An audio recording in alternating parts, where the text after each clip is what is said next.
Alright, welcome back to Obsidian Guard Legacy. This is episode 11.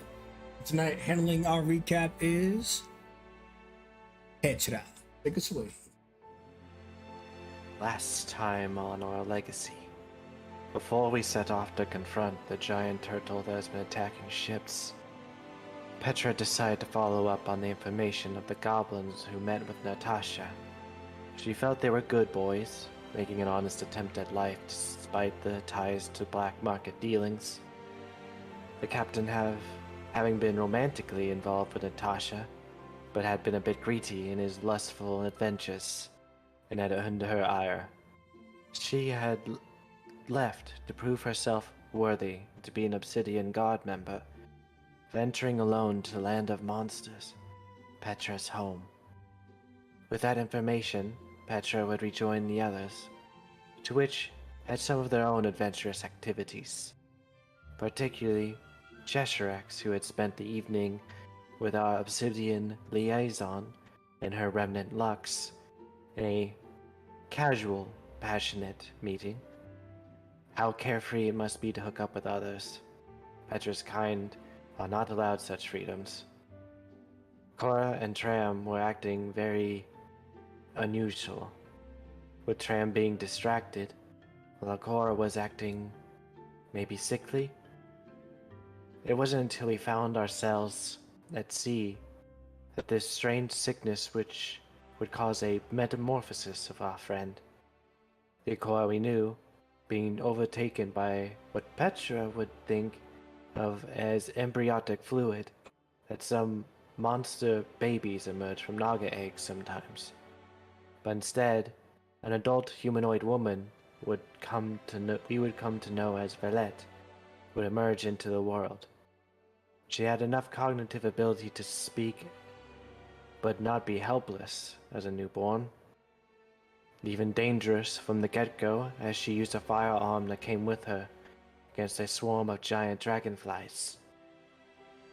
With the new papa under Petra's tail, we would eventually find this giant turtle, only discovered has no turtle at all, but a massive construct that housed survivors of the warring sea, simply attempting to survive the constant assaults of Diagobal forces. We convinced them to allow us to board and aid them in their plight, with the most dangerous task and concern being that their most powerful weapon was not working. It would be an immensely lethal task to any of us to attempt to fix it, but it was Declan who chose to be the one to try. He would insert a rod of power into the underside of the turtle, and in doing so would cause a pulse of electromagnetic energy to spread throughout the water. Worried for our friend, we almost jumped in after him, but thankfully was safe and sound, with maybe a few burnt patches here or there. With the weapon operational, it made short work of the raiding assault of the Sahawaugan that arrived shortly after. There was celebration and a lot of misunderstandings. Declan and our newish member, Valette, were misconstrued as a romantic pair, where she would strike Declan to make a point. But the damage had been done. Petra sees a young and healthy romance blooming. It's for the best. Petra would rather not dishonor Declan with being with her. He does not deserve a cruel fate like that. Next was that they believed her and Tram were going to form a romantic bond. But in reality, Petra's maternal instincts told her something was wrong with her Tram, and would learn after being consoled that the rest of his family was caught in another ashen storm. His parents, and his home, gone. His sister being the only thing he now possesses.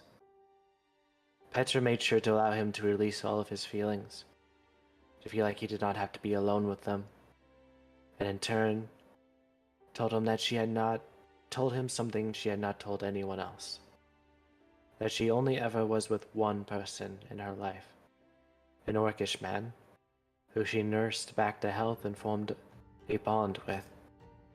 But when they joined and she brought her first egg into the world, He took her egg after learning what her kind must do with the potentially evil offspring that would come from them, and she has not seen him since. She potentially has a child out in the world, but because of the Naga's curse, she has no idea what she, or he, or they look like, or if even they are alive. Petra believes these people, Cheshirax, Tram, Declan, Kaishan, Villet, they are her pups to watch over. Ostracized from their homes, losing their parents. She feels she has to be their mother. She will see them through the trials ahead as they arrive back to the shipyards. They face the blood trial before their final mission to face the gold-ranked betrayer.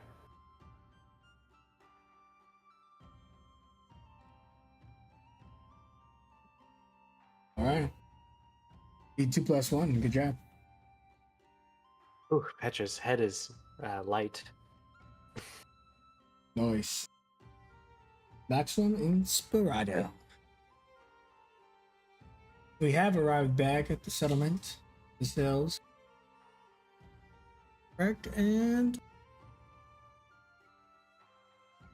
we have a massive dragon turtle, mechanical intel with us in Gino Pool. As the rest of you settle in and are kind of welcomed back and under heroic measures, gathering both fame and, well, the reward of completing a mission. Transported goods will start back up here soon in a few days. You have some time if you want to shop around and do stuff here if necessary, or get right back onto the high seas. Whatever the case is, we can assume that you guys parked, docked up, and are together before you get separated. Put you over here. I'm sorry. Point of order. Sure. Gino, what? How do you spell that? It is Geinopol. Ooh. Fabulous. Were you just testing him? Like, just testing his spelling abilities? By the way. All right. So yes. Whoever wants to take the floor first can kick off that sweet IP.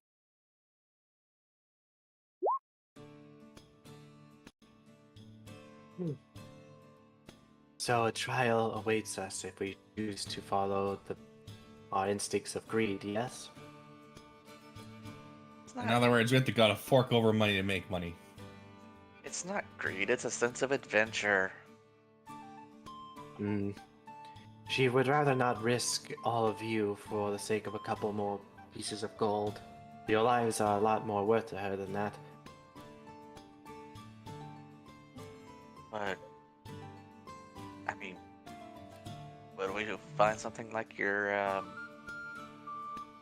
armor? Then it could in turn be saving lives in the end.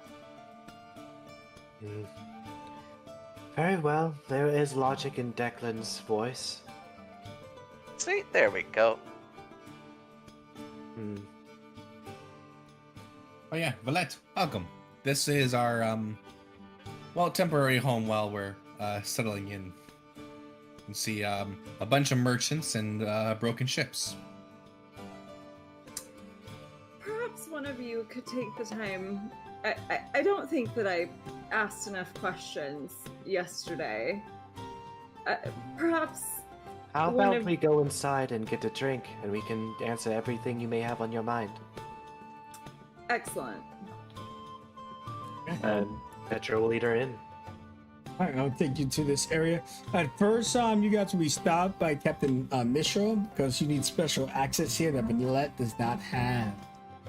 She looks at you and she tells you, well, you know this section is private to foreigners. Oh, Captain, this Villet, this used to be our other gunslinger friend. One with tinnitus? Yes, Who wore heavy armor? yes, He's dead? maybe. Villette just shrugs. Well, so far your group has shown extreme promise. You will not be able to pull down. Hey, what's your name? Are you talking to me? He shouts him, but it's kind of like far away. Are you wondering who I am? Never mind. I am Ginapu. Okay, thank you. Because now that you mention it, I was curious who that was. So Let me start. could you say it one more time? Ginapu. Oh. Definitely got it that time. Thank you. Tyson is just actively cackling. All right. You don't have Tools. to. Pool stays up here. The rest of you and me are going downstairs. Thank you. Looks like she's had enough of him already. Oh, I deleted her. Oh, he really wanted to go. Ooh. She has quite a set of lungs on him, that is for sure. Must be derived from some type of lungfish. What he is beautiful. Indeed. Are we sure he doesn't want to come in for a drink? This place needs special permission, not just anyone can just waltz in, unfortunately, Valette. You don't think that Gina Pool has the proper access? Well, that's disappointing. Well, he He's needs to new. talk to someone first. He can ask for it. That's the whole thing. He also has a whole turtle to himself.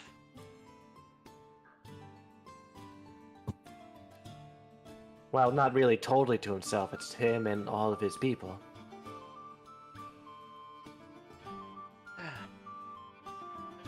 Let's just go inside, shall we?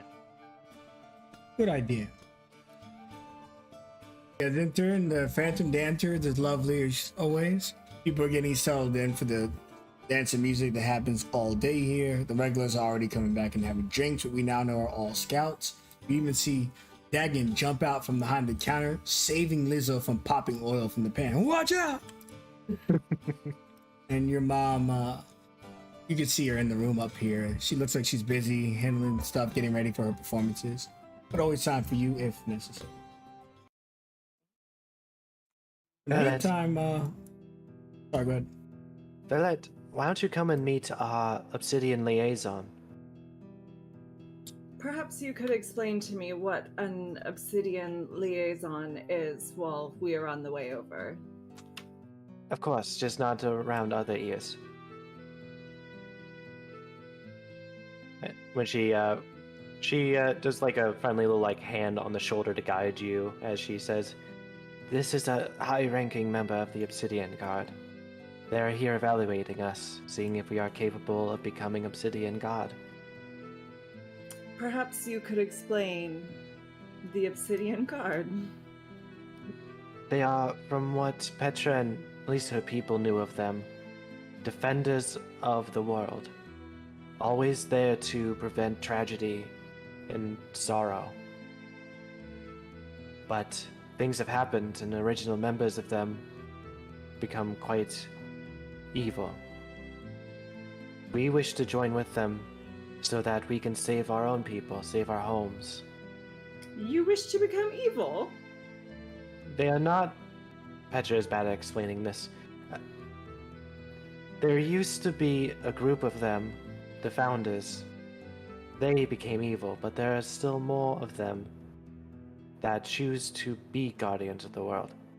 And we wish to be with them. She just nods.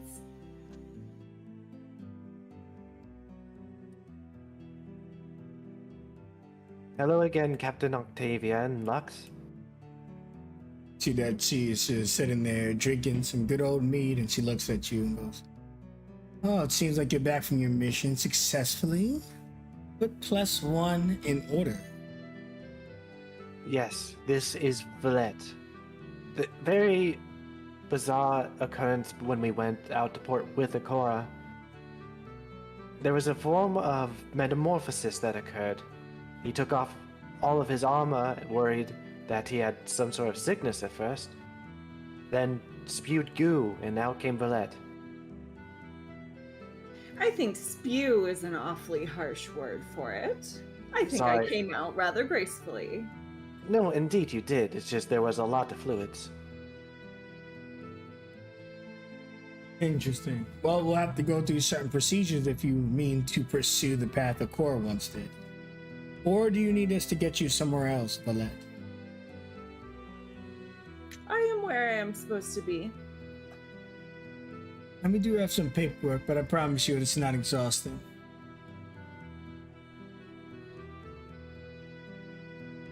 In the meantime, mead, food on the house.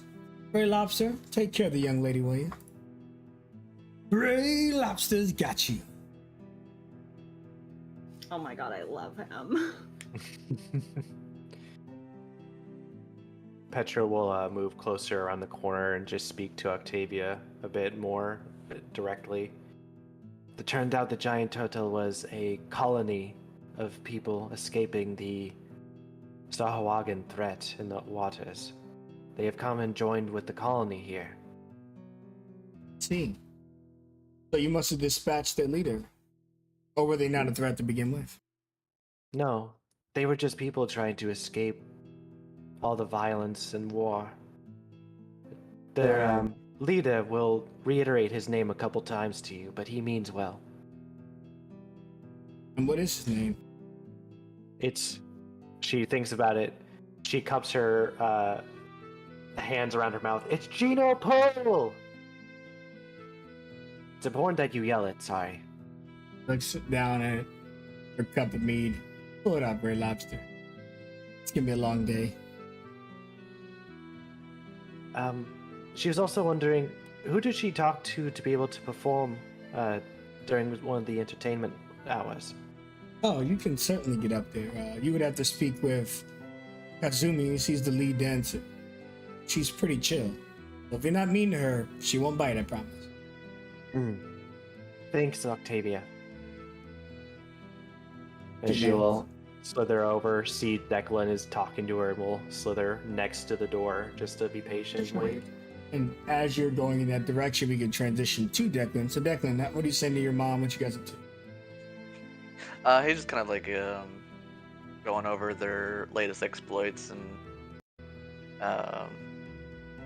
you know kind of paying a little more attention to his own accomplishments and painting himself out to be a superhero basically. Awesome. She just kind of smiles and she asks you, so, did the stone come in handy? It's been comforting to have by my side. He smiles. I can't believe it. You're a hero. My boy is a hero. Well, I guess that's just kind of how it turned out, I suppose. But honestly, I was just trying to do something with the gifts I was given. Your father would be so proud. How is he since you left? I wouldn't know. I haven't been back. No, I mean when you departed. I haven't seen him for far longer.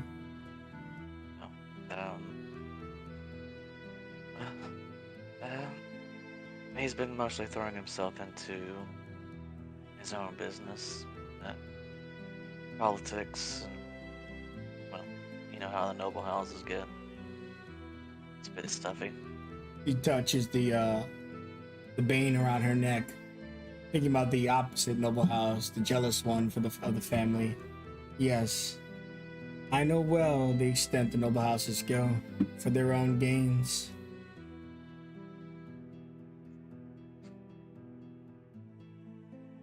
I've been meaning to ask, or maybe I should be talking to Octavia, but what do we know about what's around your neck? They call it a Titan's Bane. Powerful object that the Titan Lords used to use to control their subjects. Since the Titan Lords aren't around anymore, I have a relative free life. But next to the master who gave it to me, I still feel obedient. And I will never yield to that man. I'm sure you understand. Yeah.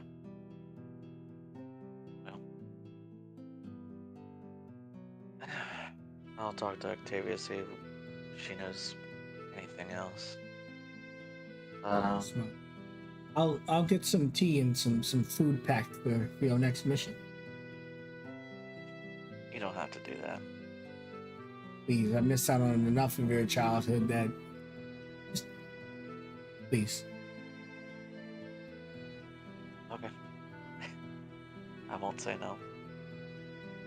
It really just kind of gets busy and starts trying to get something together for your travel. Feeling like a proper mom again since she was missing for all these years. You could tell that this made your entire day, just the ability to make you a lunch for your next mission. And as you take that and set off to talk to Captain Octavia, Tram, you're at the table with Malamasha. You're getting a drink, I hear? Yeah, he's actually just asking for a mug of water for the morning. Huh. Don't like something heavier? I feel I need to think a little bit clearer these days. She gets you a nice cold one, drops a big cube of ice in it, plops it in front of you, wet and heavy. He just smiles a little bit and just puts a hand around the mug and feeling the cold. Just closes his eyes a bit and just mutters to himself, "Do not succumb to the tragedy of conflict. Draw a line, but only crush it if you must." Are these your oaths? Yes, they are my training. You're not one of those oath breakers, are you? I certainly don't intend to be. So, while your mind is still your own with that water, what's all this for? Everyone has a purpose coming to the guard. Why are you trying to join us? He kind of smiles a bit. I've had some time to rest and to think. There's an intelligence behind all of this. Someone or something sent these storms to ravage our lands. I don't believe it's random. There's some intent and purpose behind it all. That purpose has led to the death of many people, my parents included. And he pauses a moment and he thinks back to a dream that he had a few nights earlier.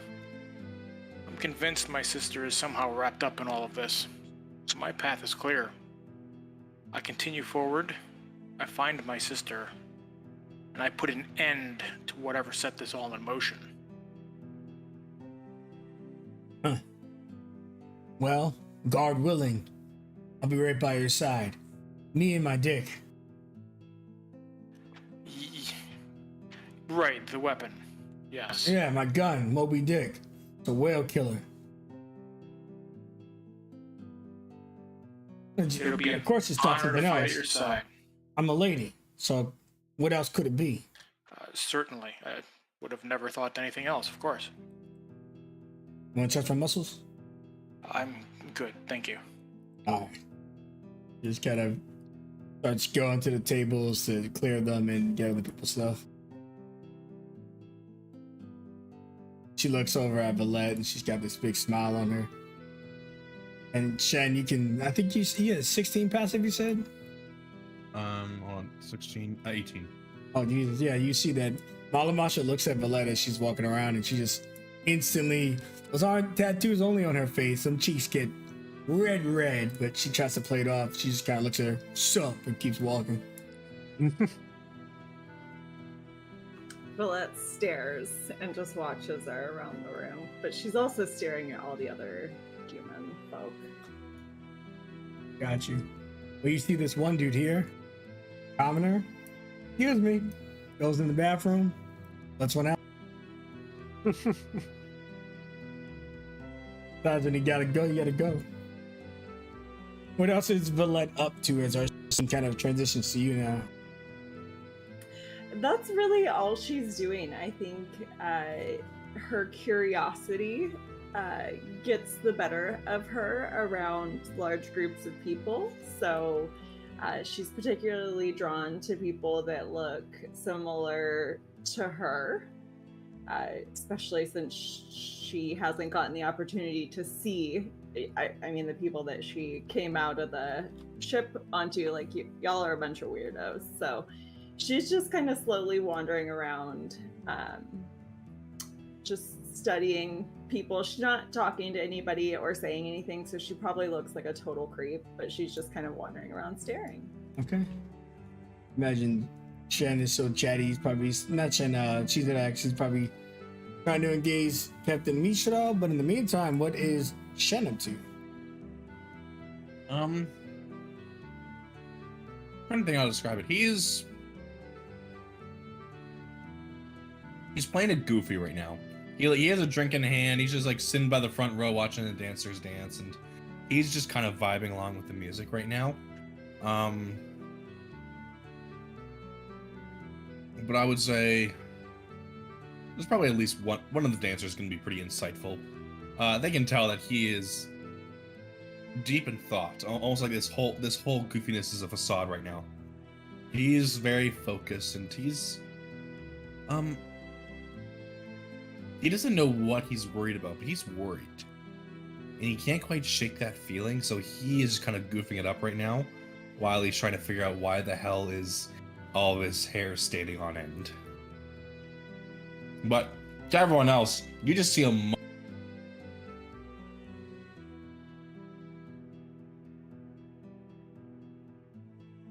Yeah, what?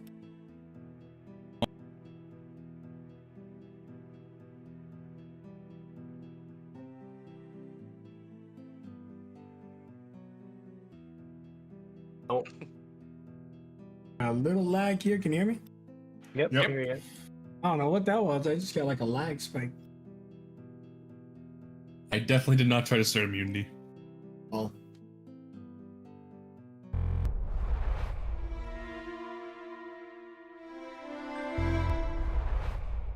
Come on, overlay. Yeah, there we go. The overlay bugged out.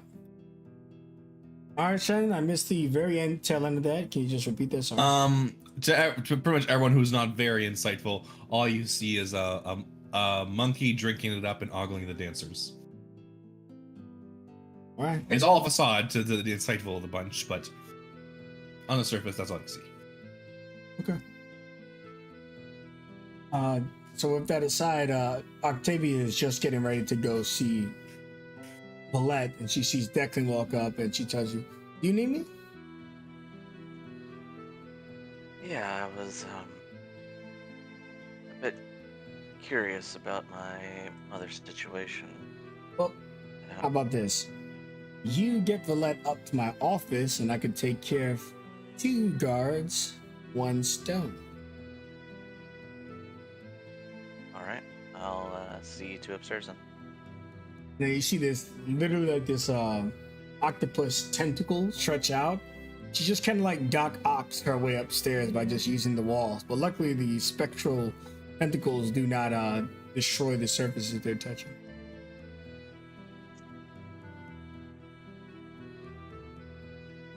I guess that's one way to do it. Where will it do? Okay.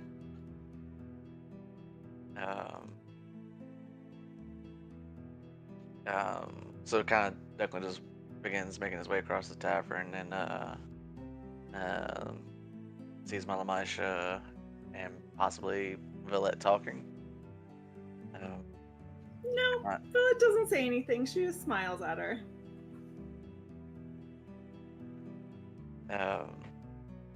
Well, barring any conversation, Declan walks up. Captain Octavia, the lady who runs this place, wants to talk to the both of us. Philip just nods. Lead the way. Sure, it'll just be up the stairs. I can fast travel you guys there. Sure. I'll go back down. Alright, so the 2 of you into the office, and Octavia's getting the recruitment papers that all of you have signed, but Valette, there's a technicality there that she kind of did but didn't, especially since she has her own conscious thoughts and opinions. So as you guys enter, she goes, Declan and the new recruit. So Valette, you do know what all of this entails, this life that you may be getting involved in. Nope, I have no idea. Well, shit. Okay. You'll be putting your life on the line for the Obsidian Guard and for the common people of this world. People who cannot fight for themselves. The pay will not always be good, but when we can, we'll give you as much as we can. But ultimately, what you're doing is something that is going to be a life choice, not a moment. Once you sign up, you're Obsidian Guard forever. Is this something you want? Knowing that you'll face unfathomable dangers and that many of our lives are very short-lived? It may seem strange to some, and she looks over at Declan, but it seems as though this is what I am meant to do. If my life is forfeit, my life is forfeit, but I am clearly here for a reason, and this must be it. And she has a zone of truth when she does her initial questions too. Have you ever felt the need to endanger the Obsidian Guard or otherwise harm them in any capacity? Well, since I only found out about them about 30 minutes ago, no, I don't think so. Inspiring, she writes down. And of course, with your signature here, you've written with your own blood, just a tiny prick on your finger. You vow to follow our ways, or be potentially hunted by the very brothers and sisters you formed this day.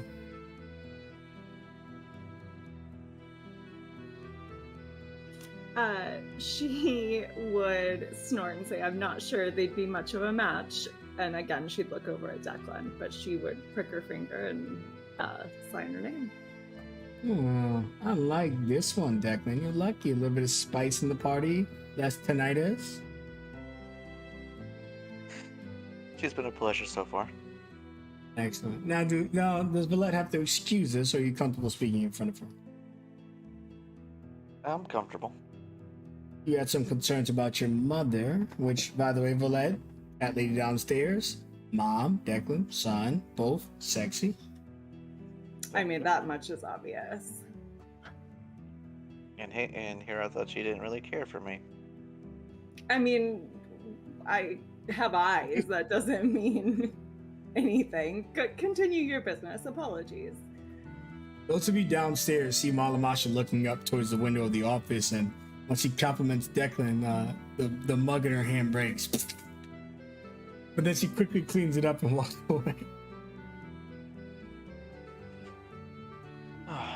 Well, I'm seeking to understand the Titan Banes on a deeper level, and if I'm going to be helping in this endeavor, I need to try and understand to the best of my ability.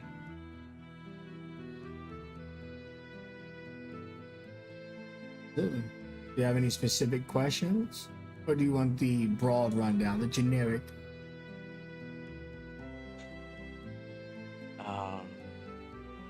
Well, is there any records of one ever being released from a Titan's Bane? Yes, there are quite a few records. What are the circumstances surrounding those? Almost entirely deaf. Oh, sorry, I know that's not helpful. Well, you said almost entirely. That leads me to assume that there are the rare cases where it's not. Kenny, did you meet him? Once. Yes. It was just in passing. He was a servant to the Titan Lords.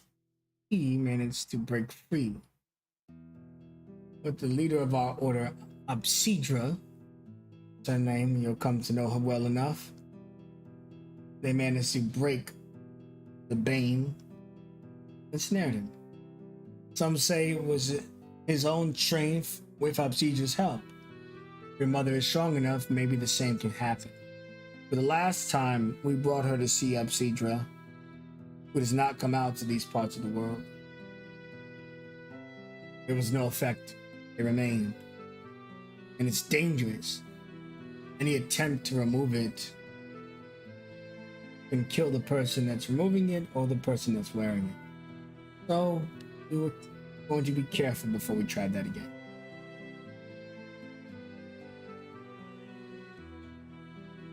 Is there anywhere I could dig up more information on my own on this subject?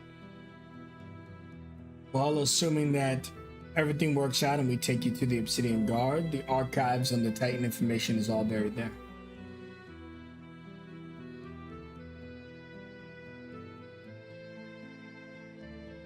Alright. Well, I'll do more digging there then. Absolutely. And as you can see, your mother is here with me. We're doing our best to protect her, Declan. You can rest easy as long as she's here. What is the name of the man that put the necklace on her again? He is from the Palatrov house. Okay. He writes it down. You know, I have to manage hundreds, maybe even thousands of people. But your mother is close to the top of that list. Thanks. I have a lot to think about, so I'll leave you and Valette to any further discussions y'all may have. Oh, no. I've talked to Valette enough, even though I really do like her. By the way, she stands by the window and looks down. You've got quite a few fans already, Valette. She just laughed. That couldn't be possible. Oh, but it is. And she sits down at her desk and goes, all right, children, see you later. Thank you for all your help. So, has anyone else gotten together? Is anyone else engaging each other or have a scene in particular they'd like to go through? Oh, Petra with Kazumi. I nearly forgot. Go ahead, Petra.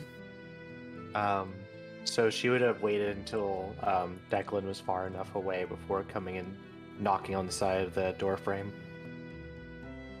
When you come in, you could see that she's rapidly preparing a lunch for 5 people.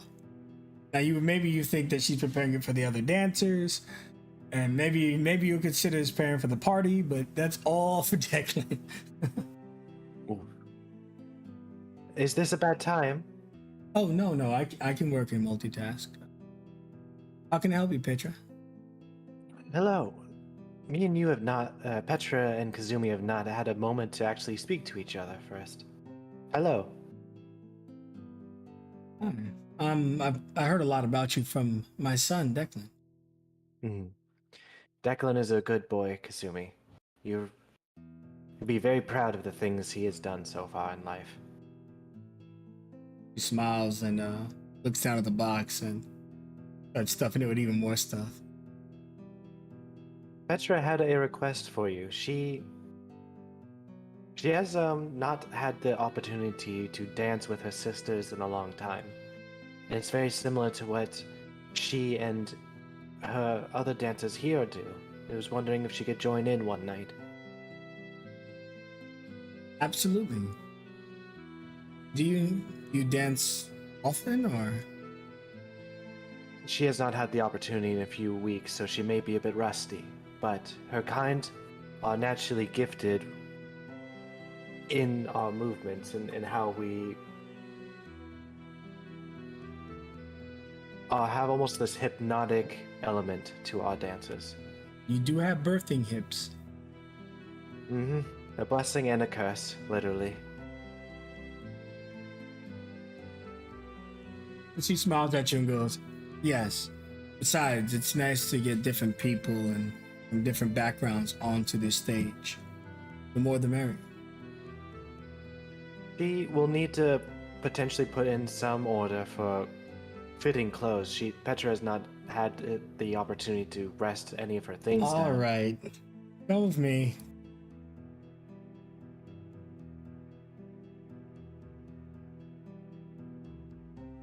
See, when you come into this room, you see that there are 6 chairs, 6 mirrors, and it's full of makeup. But also underneath the desk are just an excessive amount of wardrobes. Most of them, I don't know if you notice what the other dancers wear, but it's not much clothing. And she shows you everything in there. She goes, "This room can be your sanctuary when you're ready to perform. However you want to look, whatever you want to wear, and trust me, there are stuff that can accommodate you, and if there isn't, we will get it." Well, she would begin kind of describing that picture a bit, where her kind like to wear a lot of those like golden elements that jingle when they move, which further is enhanced because you can just drape it all the way down that snake half. And she would say, she has the power to also grow in size, and they would allow the other girls to use Petra as a bit of a platform as well.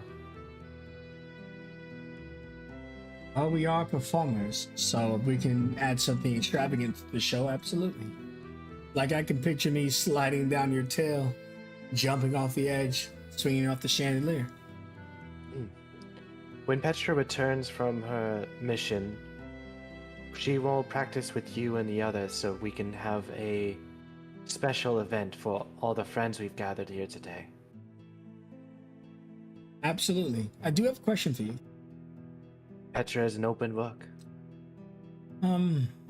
My son, he's not like on the front line of all the action, right? He's not like there are people in front of him.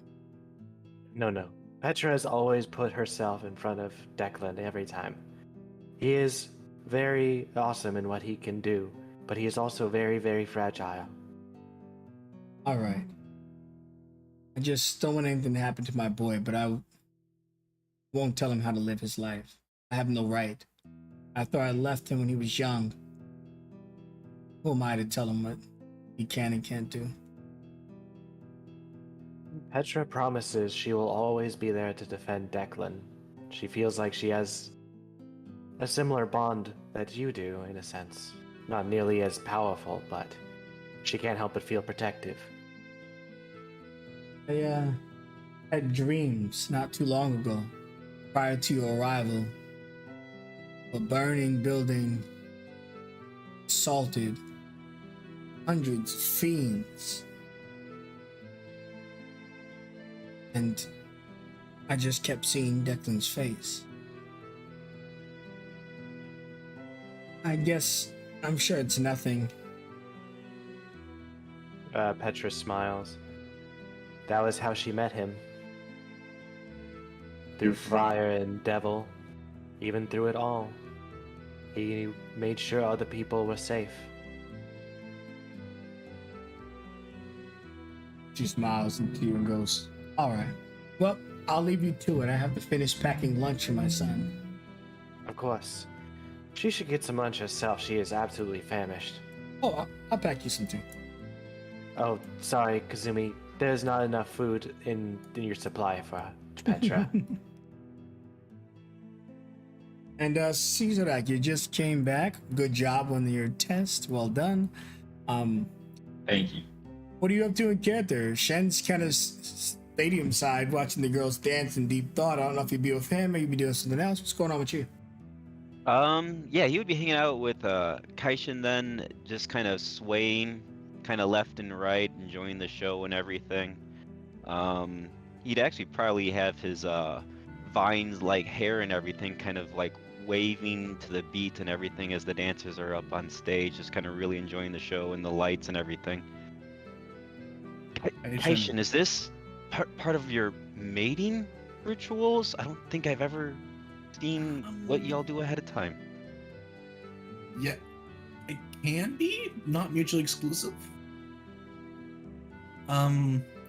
You see Kaijin, I would say maybe you took a few minutes longer.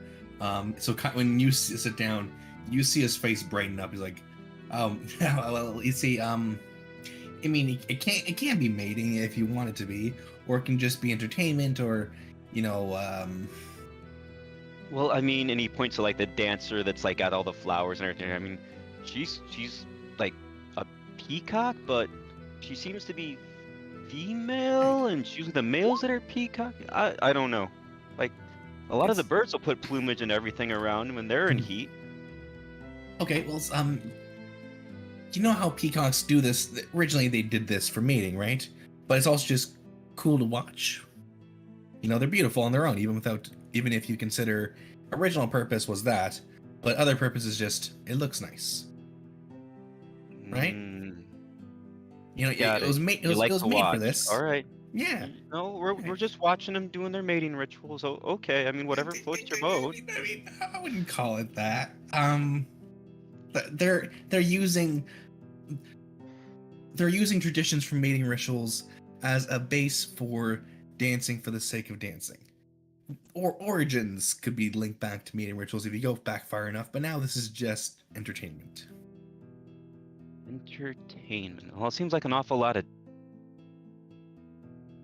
teasing to me. Guys should just go and find some place to hang out and get it over with. But who am I to judge? You know, it's all about moving the hips. Watch, like starts making kind of do the wave to the beat, and he starts making kind of go along with it. See, we're not doing anything. We're just having fun, enjoying the music. Kind of starts doing the wave, like whoa. Kind of starts dancing around you a little bit, just kind of goofing off. Our Chester X will try and get into the movement and the beat as well. I mean, it's a little stilted, but you know, he's brewing. He's doing this like the sway thing. Like he doesn't quite know what he's doing yet, so he's just kind of swaying left and right. and as soon as you start swaying, he starts kind of moving alongside you, and he starts almost like he's almost like leading you, and you start kind of moving a little bit more naturally to the beat, and all of a sudden it's almost like he starts kind of poking and prodding you in certain ways, like this and like that, and then he's basically almost just like taught you to start belly dancing. So you're doing belly dance essentials, and you're like, oh, okay, and then you start getting into it because he's just like leading you on so well. Oh yeah, he's totally going into it. You hear a little bit like creaking and groaning because he's not used to moving his hips like that, and there's not quite some like bark that's cracking off, but it's definitely taking him a second. But he's definitely going with it. Okay, right on. Awesome. He's just kind of enjoying. So yeah, just dancing around. Now you have a monkey and a plant belly dancing kind of by the stage. So we got our own show going on, like stage 2. Perfect. Some people are actually starting to watch you more than the current dancers. And then he notices that, and he's like, oh, hold on, I'm not going to steal the show. He kind of does a little apology to the dancers, and he's like, looks over, sees Declan, and goes, bully target.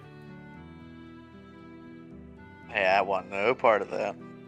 He starts dancing over by you, and he very much is just like full on bugging you, like, bum ba dum bum bum bum bum bum bum bum bum bum bum. Having fun? Yeah, you should totally join in. Is he still like swaying in the back? And then he sits back down, kind of plops on the ground. I can't really be in my own head when he's next to me. I don't know. He brings the goofiness out of me. Seems like there's plenty to be had. I mean, look at me. Everyone assumed that I was the jester. Eventually, I just got good at it.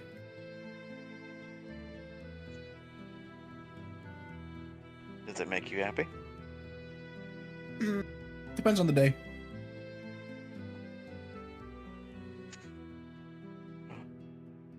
Well, it seems like you're having fun at least.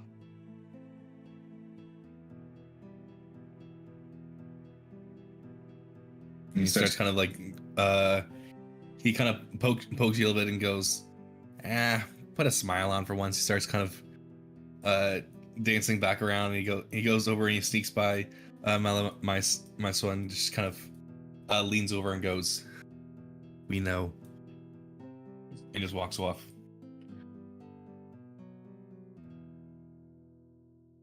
I see that Petra and Tram went out together. Are you talking to him or just getting a drink next time? Yeah, Petra. Tram, you would feel a very comforting hand be placed onto your shoulder as you're at the bar. He wouldn't even have to turn to look. He'd just, hi, Petra. How is Tram doing? I'm better. And she just gives it a gentle squeeze. She knows. And if he ever needs to talk again, know you can always search her out, okay? He nods. I appreciate it, Petra. How about getting lost in the moment, though? Not allowing yourself to think. And join with her and her friends. As she just does that kind of like head point towards Kaishin and everyone dancing kind of in a goofy fashion. They've got... I'm good. Just give it a chance. Nervous about the idea. How about you let Petra lead? And you can decide no, for yourself. I'm busy here, and he's just pointing at his mug of water that he's got here at the bar. Playfully, she does do this small, like, hypnotic kind of sway where she does this wide curve around you in a dance-like fashion. And let's see here. She is rusty, though. Let's see. 16. Okay. As she is kind of getting a feeling back into dancing, she kind of sways left and right in a very hypnotic, like snake-like way. Allow yourself to find moments like this, Tram. And he sighs a little and a little break of a smile on his face. You're not going to leave me alone until I join you, are you? It would be very much fun to bother you into it, but she knows you need time. And you can decide that for yourself. And she would slowly begin slithering away and then slither around Kaishin, doing little dances as well. And go ahead, Jay. He'll just glance in Petra's direction as she leaves and just gives her a smile, nods. And he's not going to say anything, he's not going to get up yet, but he's appreciative. Mm-hmm. And for Kaishin, Petra definitely has had the experience. She's just definitely not had to do it in a while, but the best way to describe it is very much Bollywood in a way. Just very dramatic, but still elegant. Kaishin, you kind of sees you kind of going along. He just kind of, he just does the hip sways to the beans like dum dum dum. He very quickly catches up on your pattern, and just starts kind of meeting and matching it.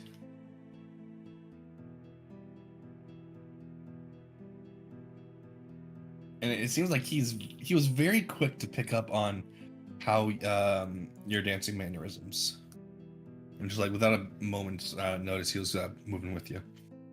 Always the quick learner, Kaishin. She is very proud of you. You know, I got to see all kinds. I haven't seen this style in a long time, but it definitely happened once or twice. You've seen a Naga performance before. Yeah, it was, I would say too long ago, so call it vague memories, but memories nonetheless. It would not be a vague memory if you actually saw a Naga dance. It is something you do not forget. And she kind of does she boops you on the nose a little bit. Maybe it's time, Petra, remind you and everyone in the party what that exactly looks like. Picking up on what you're putting down, he kind of starts he looks over to the musicians of the group, and we don't have any here, but I'm gonna assume there's some probably around the corner. And he would kind of set up with them, and he would take over the rhythm section. As Petra comes up on stage. Well, it's not her time yet, though. Oh! I thought you were actually going. No, if she's seeing that you're going to do that, she will loop a tail around your tail. Well, too early. Shane, give me a dexterity saving throw. Is this an effect that will knock me prone? Yes. 17. Good. Seeing Petra try to grab you with the tail, in the corner of Dagon's eye, he just saw a snake. He didn't see the rest of her. He just screams at the top of his lungs, "Watch out!" And flies right past you as you're able to avoid him. Oh, Oh! his bones must be made out of like sponge material. Anyway, Kaishin, she'll be performing in a couple days. Oh, sorry. I thought we were just going in on it. Okay. Yeah, No, okay. no, Octavia made it very stringent not to butt in, just willy-nilly. So she's trying to be respectful. Mm, But she'll make sure it's something no one will forget.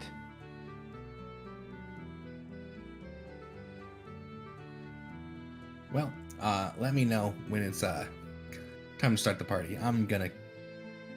Hey, Petra. Hmm. I can't shake this feeling. Like he kind of points to his arms. My hair is just standing on end randomly lately, and I don't know. Is something tickling your instincts? Like, I just feel like there's a reason why I should be nervous, but I don't know why. There's something behind me, but I can't see it. Other than the existential threat that at any moment and any time her entire clan could be decimated by a servant of Diagabao? Oh, maybe that's it. Well, that is for her personally. But for Kaishin, maybe it's just something he hasn't faced yet. Or something he knows he has to eventually go up against. But he doesn't know it yet. He kind of thinks about it, scratches his chin. Nah, I'm just gonna run away from that. Well, Petra at least make sure Kaishin has enough space to run, but eventually we all face our problems head on. Is the only way to break them. Yeah, probably true. Probably true.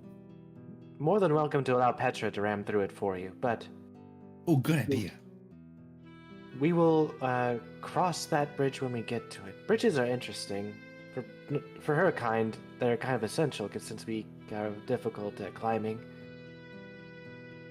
Do you have to make your bridges extra wide, or? Oh yes, we have birthing hips after all. I mean, I was more referring to tail room, but I guess yeah, hips are a thing as well. That too. Anyway, that boat I believe is waiting for us for our next trial. She shall go make way down there. Okay, I'm gonna grab another drink to put the hairs back down, and then we'll get going.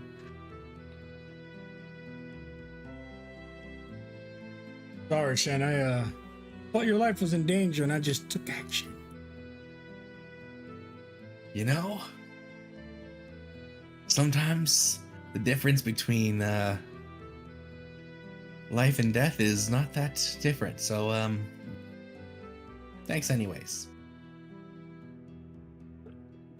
He nods, and then when he turns and looks at you directly, you see he's got like a fat lip and his blood running out his nose. It's all right. Healing word. You see him kind of just like look over, just does a giggle, and he's like, "This is ancient special medicine." He picks out one of his hairs and he does like an acupuncture maneuver. He pokes him right into the forehead, and then as soon as he pulls it out, his black eye begins to heal as he casts healing word on him. Bless your soul, son. I could give you a fat kiss right now, but I won't. Instead, I'll have Lizzo reveal one of his trade secrets to you. Yes. Oh?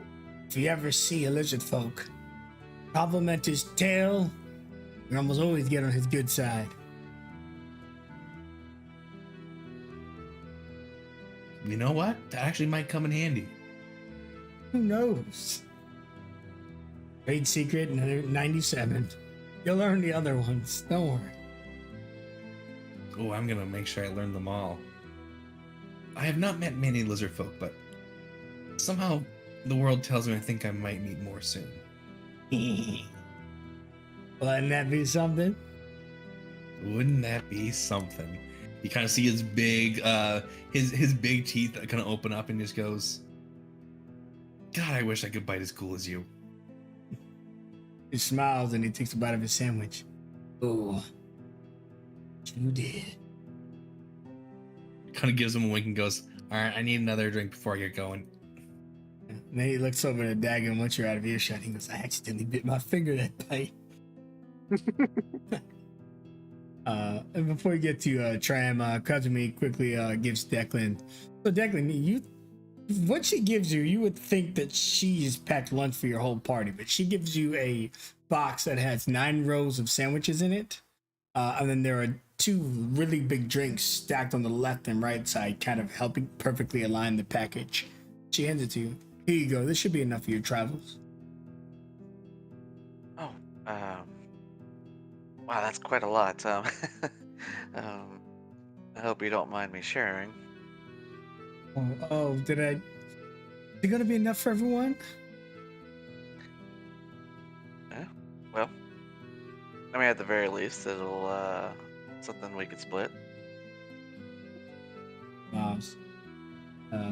Clearly having over-prepared her hand a little bit. We missed out on many years of making you lunches when you were far younger. She looks at you and tells you, all right, well, I'm getting back into the swing of things. Thank you, Mom. Smiles and nods, and then Octavia calls her upstairs. Oh, tonight's performance. Sorry. I'll see you soon. And, he'll look over to Valette. Well, looks like we'll be setting out here shortly. And he'll kind of gesture over to Petra, walking out the door. Walking. You know what I mean. Perhaps you could tell me where it is we intend to go. Well, there's word of some sort of treasure out there. We intend to figure out what it is. Whether it just be a hoard of money for use on later on our travels, or maybe even something that could help save lives one day. I see. Let us set off then. As you're talking about setting off, Cheshire comes up. Oh, we're all done with the whole mating dancing stuff? It appears so. It was quite entertaining. Is he like looking around at like Declan and Valette and the dancer and the nobles? He's like, okay, I was just finally getting into the swing of things, but maybe next time. Where are we going? Yeah, well, that's part of the fun. We're figuring that part out. Because he like sits there and like kind of checks his satchel and everything. All right, if I gotta keep y'all alive again, I guess I better tag along. And in one piece, preferably. Of course. Well, I mean, things don't grow on y'all like they do me. I have been meaning to ask, what are you? I'm surprised you didn't recognize me being a butterfly. I'm a dryad. And he kind of like stands up tall, and you can kind of like see the wooden features on like his chest and arms, although his face still has more of a softer appearance. You see like the long like, vines kind of draping around his like head and ears and shoulders. She just nods and keeps walking. You can't smell all of the sap and everything, all the sweet nectar? You do smell quite lovely. I wasn't sure what to call you. Aw, thanks. I wish I could say the same about you. Do I smell offensive? I think it's Declan. I think it's because I'm so close to Declan. I think that's why. No, he always smells like dead flowers and perfumes and oh, I don't know, this weird hint of something off, some undertone, Hey, supernatural. most women find it alluring. Do they? Yeah?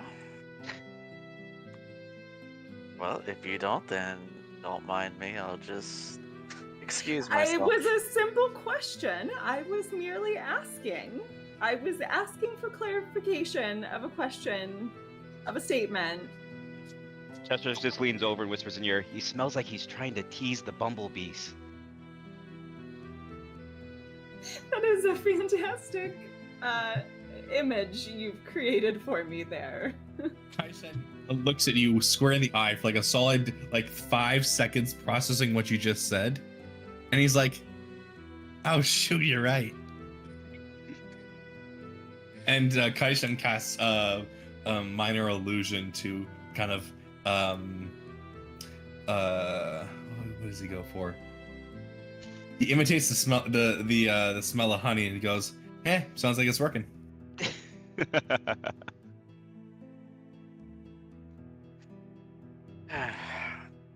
If you both are done, I think we have a task at hand. I mean, you and I both know I'm never done making Grumpy. jokes. All right, all right, all right. We have a mission. Let's keep focused now. Besides, it's very unbecoming of heroes to be commenting about smelling each other. Smell like bananas. That's a stereotype that you really shouldn't play into. Kaisen's like, I mean, I do. Oh, I thought you were kidding. Then you see two people pull up behind you. These people giving you problems, Shen? No, I'm not giving them problems. Good, good.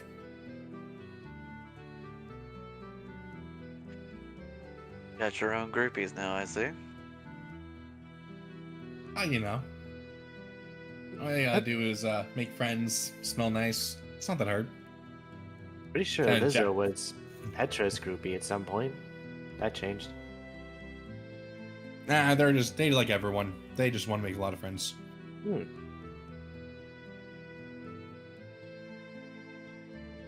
Out of character for a moment, is it okay if I get one more ration of monster squids for the swim speed? I'm willing. Okay, just wanted to clarify that first. Yeah, I know. I think was if we want to do this efficiently, I think we need to spend 150 for a map. Yes. So, Take that 200 gold into your- total.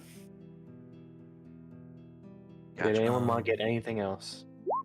I think I'm good. Okay. I'm adjusting payment to be minus 200 gold in preparation for the map whenever we get it. Okay, I deducted from our party loot. Good, you guys don't double dip. All right, so as you pay over the gold to the facility, Ray the Lobster goes, "Hold on. Got something. I don't know what it does yet. New. It's called the Secret Sardine." And he gives you this little tin box, and it's got 6 sardines in it. Again, I don't know what the sardines do, but the same guy who's helped magicify all my other foods assures me that it's going to be a banger. If you don't mind being a guinea pig, that racist? To guinea pigs? I wouldn't say if you don't mind being a lobster. All right. Anyways, you want to try these sardines? Petra is always eager to try new food. She'll just package away the squid she bought. Yeah. Don't eat it now. Eat it. I was told to use it in the middle of action. In the middle of action. Oh. Okay. Mm-hmm. Petra will wait for that moment. Oh, good luck. It's also good for the libido. Talk to you later. Perhaps we should have asked him what it does. As he's like holding a sardine in front of him, just kind of dangling in front of his face. I mean, you heard him. You don't know. I mean, did he clarify what kind of action? Petra would believe when we're fighting for our lives, which happens very regularly. Well, he said it also increased the libido. Try not to think too hard on it, Declan. We should really go, and she slithers out. Anyway. Did she just get flustered? That's a first. Okay. And you all set out to the boat. We don't need to walk all the way there unless there's something you want to do in the Selrac assembly. Are we ready to head out? Yeah, I Has don't. his dirt, has his moss. He's ready to go. Okay, awesome. So you know what I need from you on sailing on the high seas?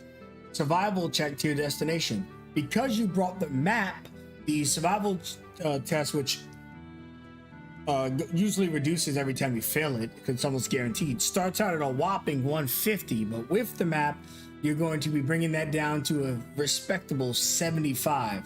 So everyone give me your survival checks in order to find the blood gold of the fools. I will expend a point of inspo on it. 75 folks. All we need to avoid a random encounter and to not have to try to search for it again. Ooh, I don't know. Well, that's close. We're about to find out. I think we're in the 60 range. 70, high 70s. Yeah. Whoa. You brought that map.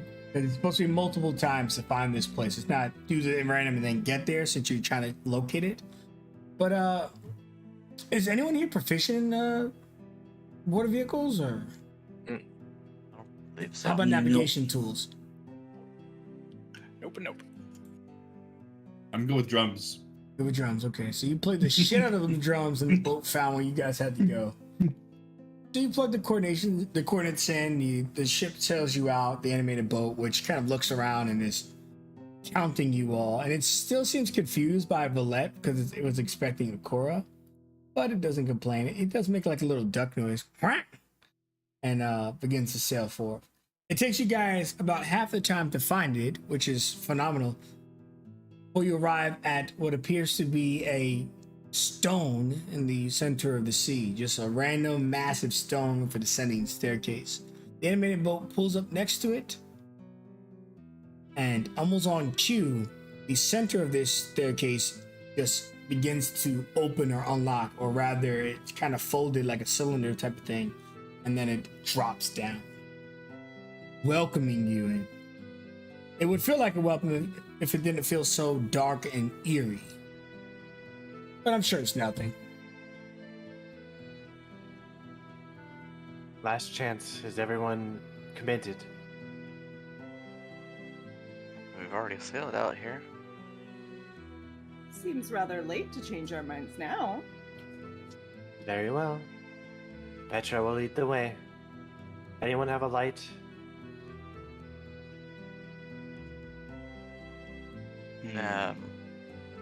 Declan will take out a torch and just kind of like pinch the end of it to ignite it. Yeah, yours if you want it. Petra will grab a hold of it and start moving, leading the group. Excellent. You all descend down this staircase, which travels for about 60 feet. Along the way, the stairs themselves are yellow, almost a dirtyish gold look to them, especially with the light beaming against it. The walls have patterns of tribal warriors from the top to the bottom. Anyone proficient in history, make a history check on looking at these tribal paintings / tattoos. Okay. Strangely, so am I. Wow. Historical. But negative. History, am I right? Would have thought. All right. Night background. All right, excellent. So, Declan, not a lot of information because this place is so like sunken in by itself and went off. But you remember, you've seen these symbols in books before, wherever you study them, or whatever library. And Tram only further confirmed this information with the two of you just kind of piecing it together. This place belongs to the Heskin the Heskin clan, which gives you some concern because classically they've been depicted as animals. But there's also some people who say that's a rumor. In any case, meeting with the tribe without offering them a proper, suitable sacrifice usually ends in disaster.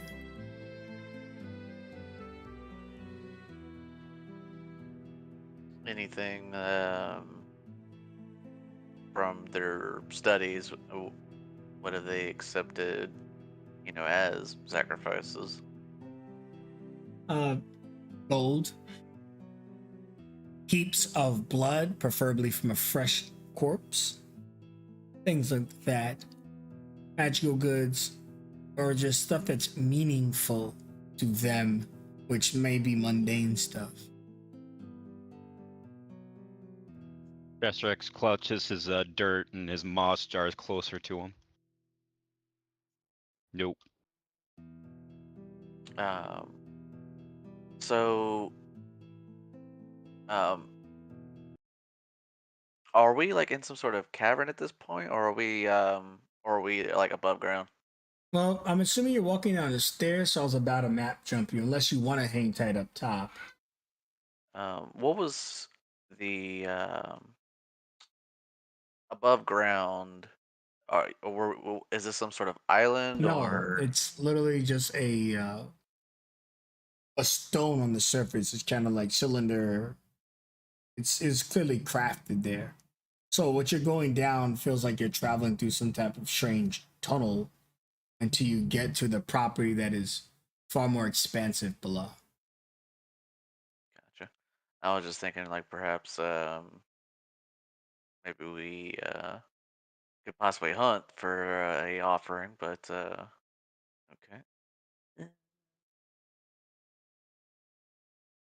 But no, Per- go ahead. Perhaps I am meant to be the offering. Perhaps that is why I am here. Absolutely not. Mm-mm. Just checking. No. Why Your would life you? is If not you worth say it. so. Okay, I'm not sure of my purpose, so I'm just throwing out ideas. Well, your purpose is not to throw yourself on the first spike you find. Again, I'm just throwing out ideas. Valet should value their life a bit more than that. They only get the one. I'm not certain that's true, but I'll take your sentiment to heart. Just tread carefully.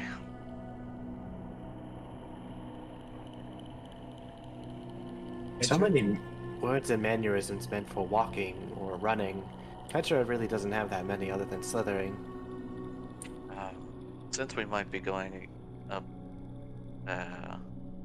or having some sort of meeting with a tribal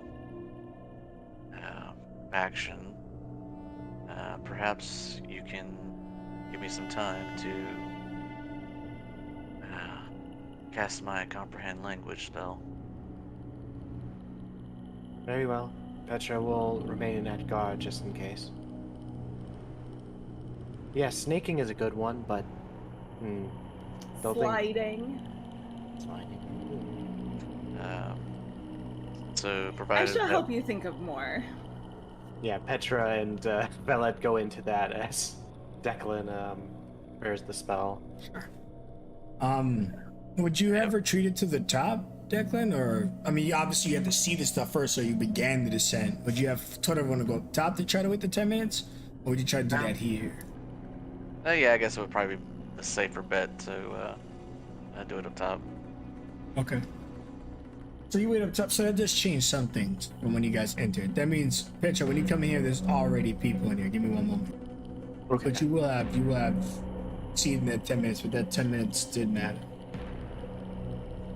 Okay. I see. I'm just for.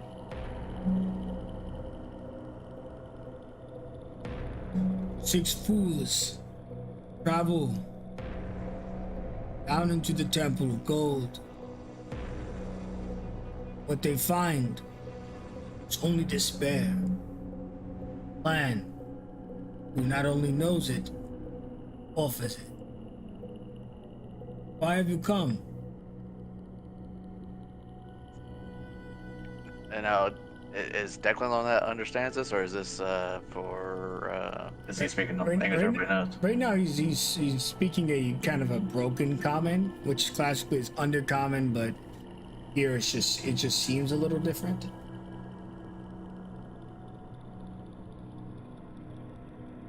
Gotcha. Petra was told that there are trials to be had here.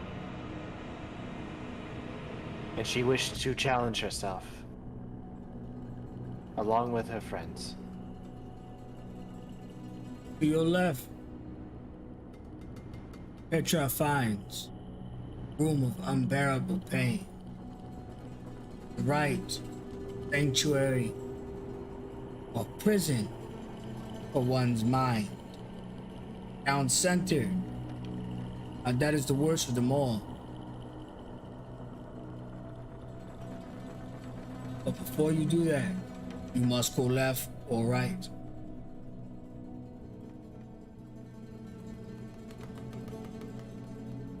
She kind of slowly turns her head, looking at the two options. As the individual who always tries and puts her body as a shield for everyone, she looks to the excruciating pain path. She has had many pains before. She is ready to endure even more if that's what is necessary. Perhaps Petra should take her own advice and not be so hasty to throw herself into danger. Why must we go through these trials? Are these your trials? This is the trials of the temple. Those who have come here seeking the blood gold must spill blood.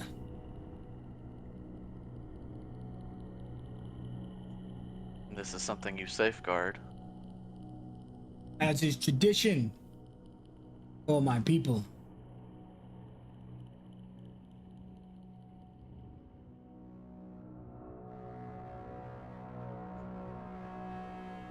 Have many come to seek it before?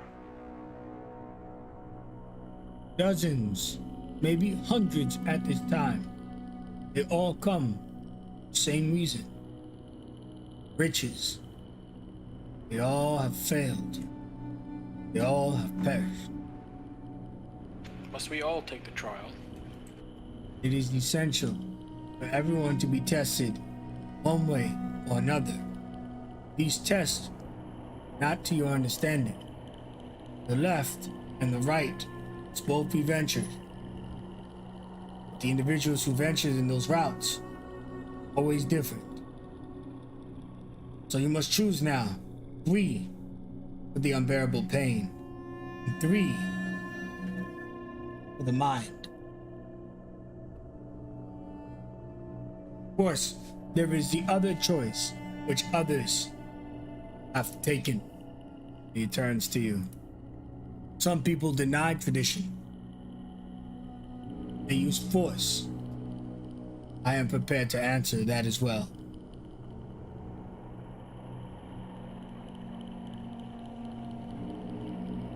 When in Rome.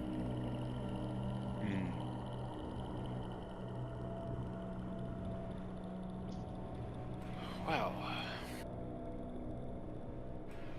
shall we honor them and make our choice? We Yeah, are I the don't ones want. that accepted this. We should accept the consequences as well. Doesn't seem right to fight him.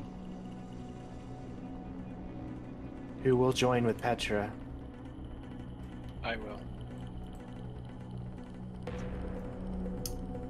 I shall also take pain.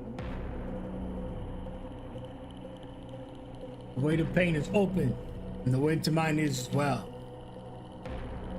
You are ready to commence. Go into your respective rooms. Do not leave until you have succeeded.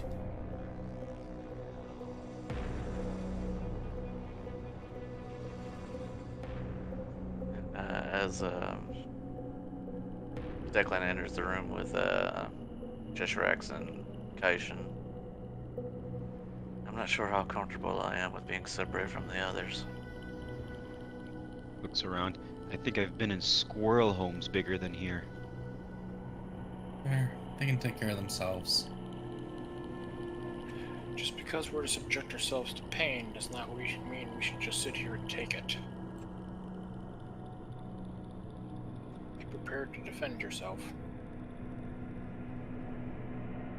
Those of you on the left, he walks in the room. As you can see, there are chains here. Dark obsidian chains designed to bound even the strongest of creatures. Each of you get next to a set of them. I will bind you to the chains. That is when your test will begin. And he walks over to Petra. Tell me your name, warrior, as I bind your body and soul to this room. She is Petra, Basilisk Knight. And what do you fight for, Petra? She fights so that her people can see tomorrow, And to what end? so that one day we can be among the rest of the world and not on the nice edge of oblivion. The Heskin clan has heard your cries, and they will listen. And he binds your arms, and then he also has a chain that he kind of spirals into like a net, which he places neatly over your tail, all the way up to your waist, like you're wearing some type of pants or something. He binds it. Test your chains. Let's see if they are appropriately bound. I mean, athletics check. Close. It seems there was success. And you see that even with a 22, you're not able to break out. But you almost do. And you impress the chieftain. You there. Tell me your name. Tram of House Wistron. And why do you fight? For my family. And to what end? If I cannot protect my own, how can I protect everyone else? The Askin clan hears your pleas. Will honor your acceptance in this test today. Test your chains. And then you break free. You have passed this test. Return to the center. There is no pain in your future.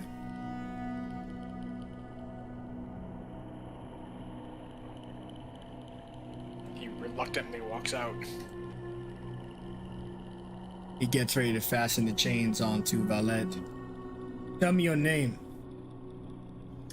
She looks significantly more nervous than the others probably did, but she says with confidence, Valette Devereaux. Why do you fight? She pauses for a second, and then she says, I fight for those that cannot fight for themselves. To what end?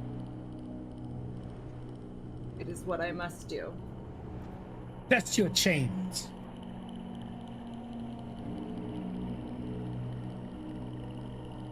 Nods as he fastens them. Your pain has only just begun, but together maybe you will succeed.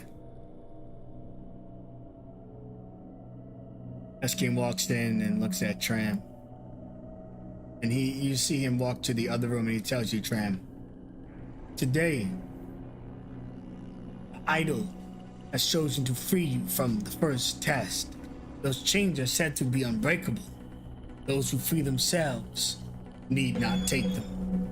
Those who remain now take on the burden of those who left. Is there any burden that I can still share? If one of them begins to die, the tribe will allow you to render aid. But not a moment sooner.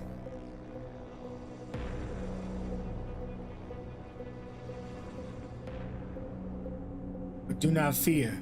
I have plans for you, Tram. Your journey has only just begun. Hey, Kaishin, you think it won't be too bad, right? Like maybe one of your riddles? Only one way to find out. Chieftain walks in, looks at Ichizarek. On these walls are scribes. A history of the Heskin clan and all the Heskin chiefs before me. My mark is here, he points onto the nearest wall. And all of these other marks are theirs. And when I die, I will become one with this room. And in your mind, I too will scream. Today, that is not my task. Instead, it is to present you with what must be done.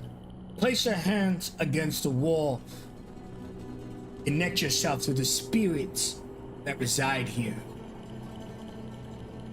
Looks at you, Caesar. Presumably, you all get into this position. And, tells you, tell me your name.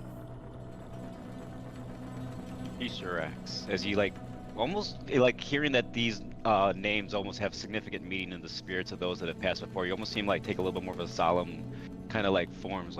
Oh, okay. And he gets serious. And tell me, Shisarak, what do you fight for? To protect my home. And to what end? To end this unnecessary death and suffering. Now, let us see if you have been bound to the spirits. As your hands are on the wall, give me a religion check.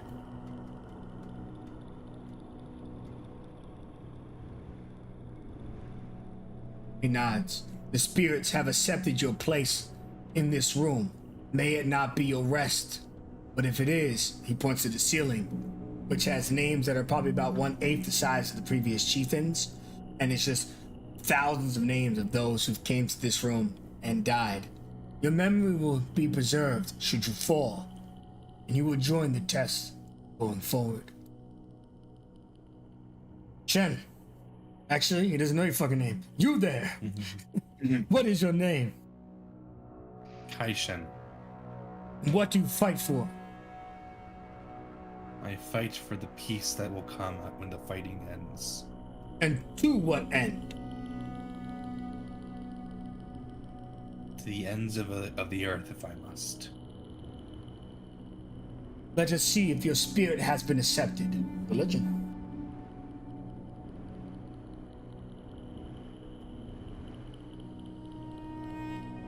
You are not bound to this room. Your name, your presence recorded, and in our history, you will be honored, whether you succeed or fail.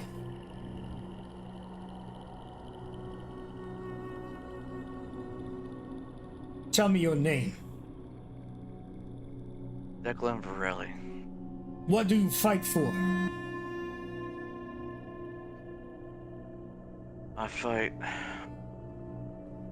to bring honor to my family's name. And to what end? To make up for the wrongs that I've committed.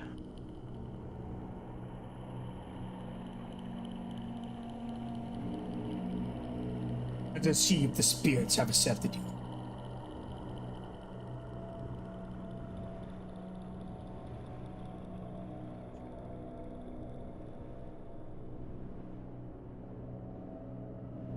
Oh no.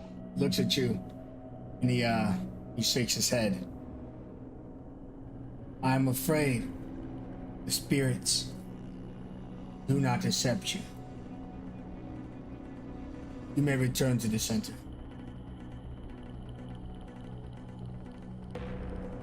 He has a bit of a grimace on his face,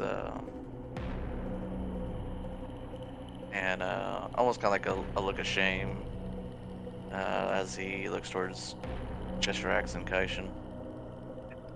It's okay. We got this. I'm sorry.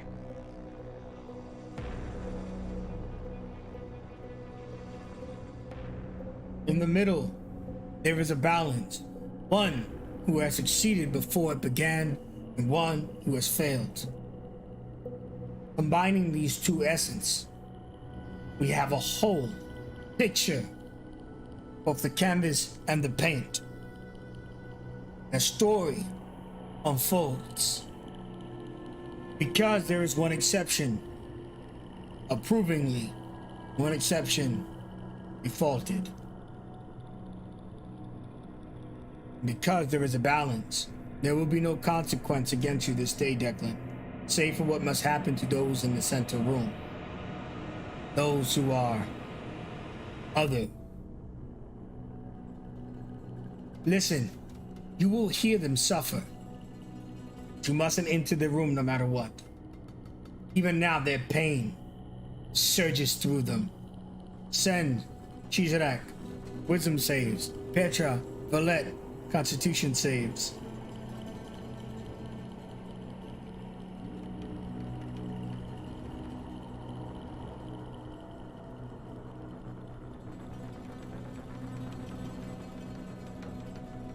Okay.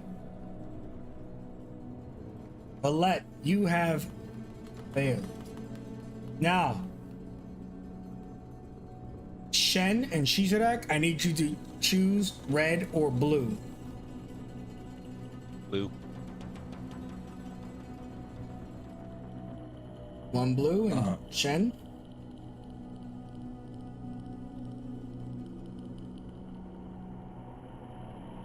Blue. Excellent.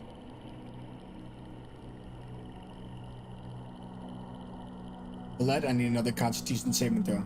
So as you guys choose blue, your minds, psychic pours into them from this place. You hear thousands of voices. But as it tries to take over and condemn you, the damage meant for you travels to another.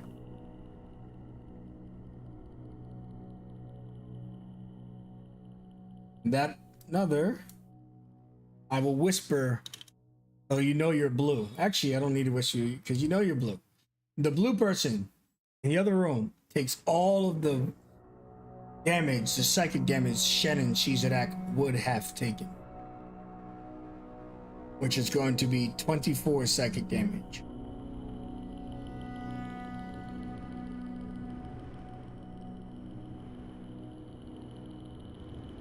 And Heskin looks into the center and he goes, their minds are sharp, but now we look into their souls, see what they are made of. Tell me, Tram and Declan, these are your most honored friends. Should they die, will you accept their failures, or will you try to oppose the Heskin?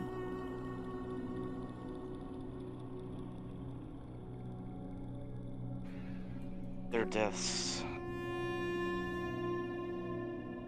would be a much greater tragedy than upholding any tradition. I don't mean that with disrespect, but they are meant for far greater things. Under the same sun, the risk was mentioned. Was it taken as a joke? No. Then they know what they may pay. And that should not be forfeited because they failed. We all came here and made our own decisions. We accept the risks involved.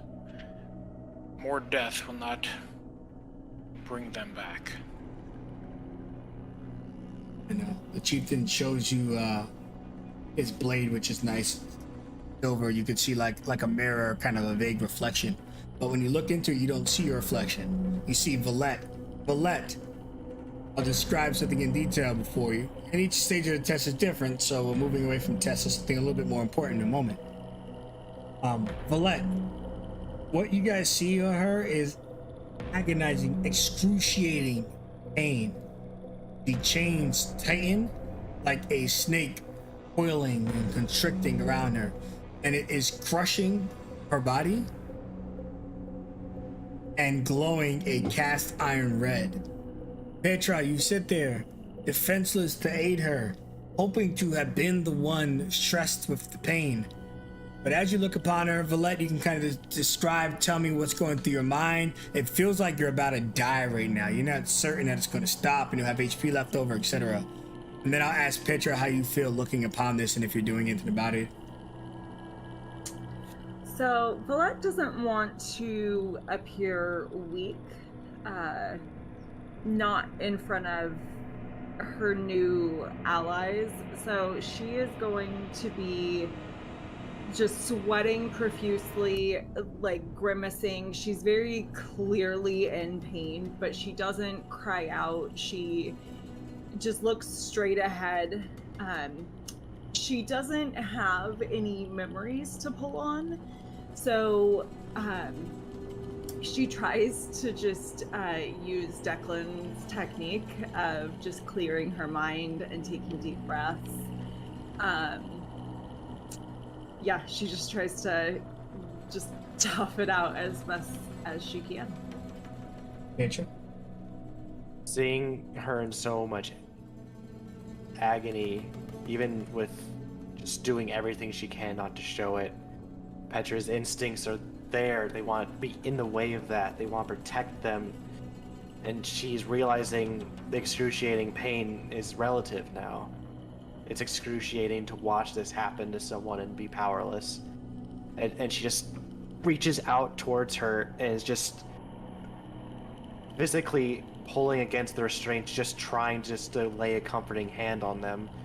It's okay, Valette. It's okay. You can do this. You said I could bear their burden. Let me help. Let me take her place. If you do this, you risk losing your soul and your mind.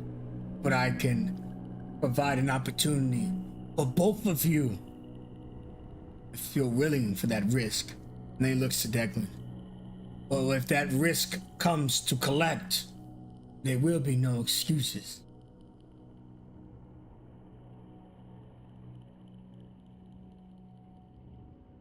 Tram glances at Declan and hesitates for a moment. I'm willing. This room you both have entered as a balance, one succeeding and one failing. And that balance must be maintained. As he looks back to Declan.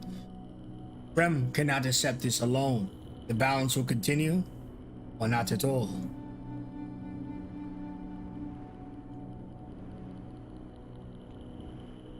If you're willing to accept me into your trials, but I thought I was turned away.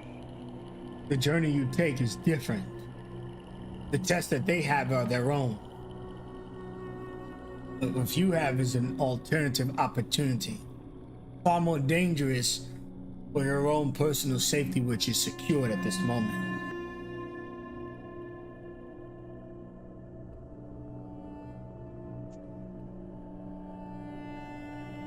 If it means protecting them, I'll do what I need to. Bram, line up in the room of torments at its entrance. Declan, do the opposite. Do not resume your old positions. And as you guys walk in, I have to ask Shen and Caesarak the same question, as the room of pain is more demanding at the moment than the room of the mind. Red or blue? Choose wisely. Is Kaishin aware of what happened when he accepted this thought?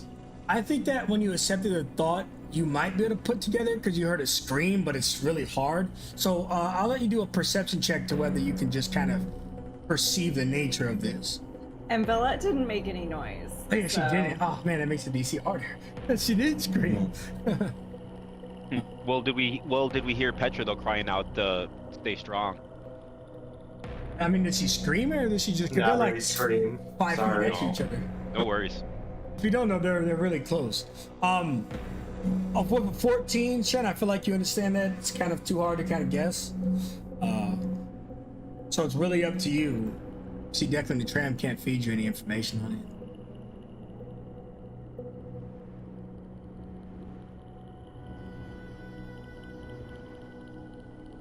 So red or blue Shizadak. And you know, maybe you want to go with the opposite just to switch it up. You're not necessarily metagaming, but if you truly think that you're the type of person that would stay on your choice, then stay on your choice. No, Chester X would kind of be thinking, well, no, I didn't see anything or experience anything when blue happened, so I might as well see what happens with red. Excellent, and a really great reason too. How about you, Shen? Shen stays blue. Okay. Which is very, very interesting because Valette is now red. I'm switching the colors as we go, and they can see the colors in their token. So that means that Petra and Valette both got to make a Constitution saving throw and split the psychic damage based on whether Shizadak and Shen passed their wisdom saves. After this, we will then introduce what Tram and Declan's new role is. Let take my point of inspiration. Okay. Now, Shizadak and now, to be clear, Shen and Shizadak, the reason why this is the Battle of Minds and not the Battle of Pain is because your mental thoughts is transmitting to the room of pain. You guys have almost no risk of death or destruction on the right path right now. You're just deciding the fate of the left and don't even know it.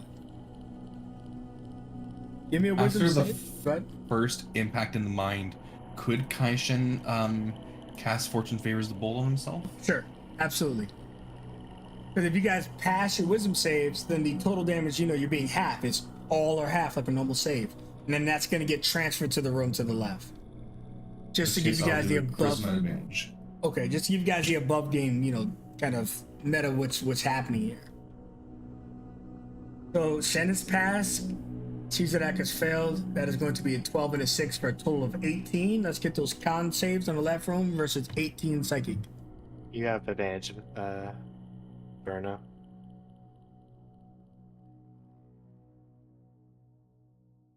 Okay. Both of you succeed. So you're both taking a measly 4, having properly split the pain. Now, this wouldn't be fun enough as it is, right?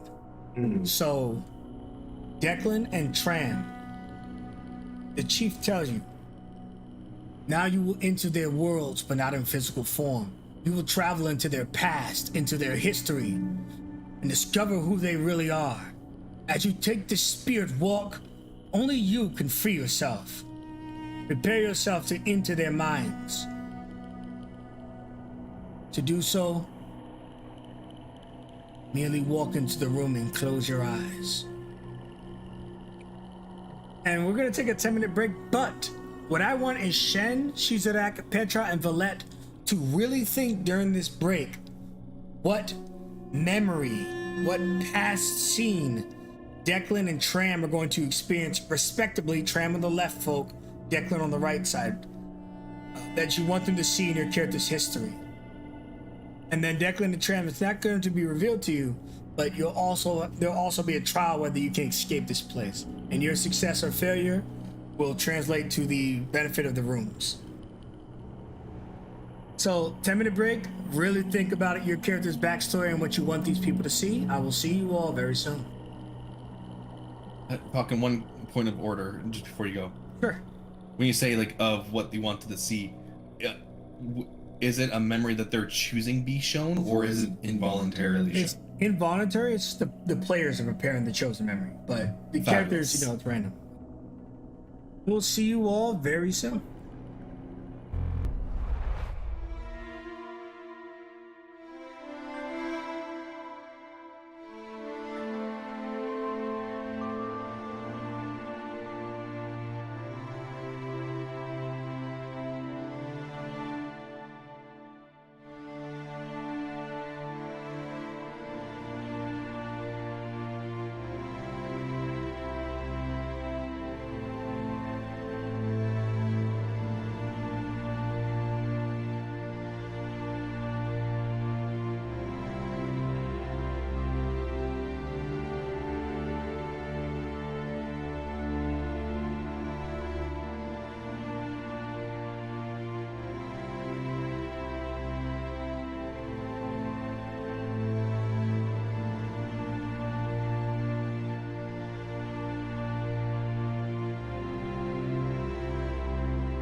right, welcome back to the session in the second half of our game, or 3/4 into our game, really. Yeah. Eskin has offered Tram and Declan a way to assist. What our players didn't know when they chose mind over pain was that the mind was going to be the pain for the other room. And now, Tram and Declan have accepted to go on a spiritual journey into these creatures' past, into their history. The danger lurks even there for these two, but if they succeed, both tests will be completed. So we're gonna run through those memories until their conclusion, starting now. But I can't tell you where we are. Only Shen could tell us in which deep thought Declan has discovered himself in. You get the instant smell of musk and alcohol and heavy perfumes. You see a cave, hollowed out, lighted by lanterns, a literal underground tavern of sorts. And you see Kaishan, probably in his mid to late teens, on a little chair. His posture is notably different from how you recognize him. Leaned back, kind of lot more confident. He's smoking a pipe with a drink in his hand. You see him kind of taking a hard drag of a pipe. You see next to him a bearded man with a big pot belly and an older woman next to him. Seems to be referring to him as Ma and Pa. Casually talking about, a job well done, this and that. And eventually they gesture towards what they refer to as the prize. And you see a Naga dancing. A lot similar to how you saw Petra dance earlier. The hips swaying and moving around with the tail. But you then notice that she is in chains. And he's sitting back, enjoying the show. And you kind of see him kind of talking about this and that. And someone says something that seems to make him mad. And you see him take a dagger and pull a William Tell. And kind of throw it right by the person's head, about, an inch away from their ear. Eventually, the conversation lulls a bit with the dance. And you see him kind of talking with, again, the person he refers to as Mom, Pa. He walks up, takes the chains of the woman, and begins bringing her up the stairs into a secluded bedroom. Puts a hand firmly on her throat, takes her in for a kiss, fade to black for a moment, and then you see him kind of carry her down the steps and kind of shakes his head in disapproval as he kind of head backs towards his seat and takes a seat where he is very much proud to be where he is. Seems like he is decently well revered in this little community. Ashakala, Declan. Cheetah materializes next to you as you're in the memory but not actually present. You look upon Shen, one of his many memories form before you. But the truth is far deeper. Within it, a lie. There is something here in this vision that he would never do. Something that is out of characteristic for your friend. If these people, who you and Tram have clearly gone the extra mile to protect, are so important to you, divulge it now. I'll give you a moment to think.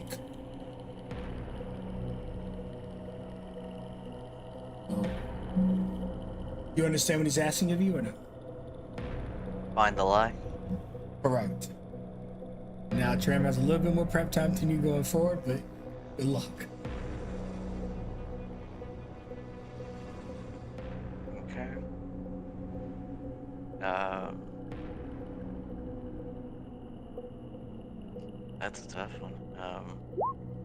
There's a lot of stuff. Um, mm. So he's reflecting back on everything he just saw. It was a whole different side of Shen that he doesn't really show, or it's not a person he is anymore. And he's just kind of thinking about back on his time with Shen, and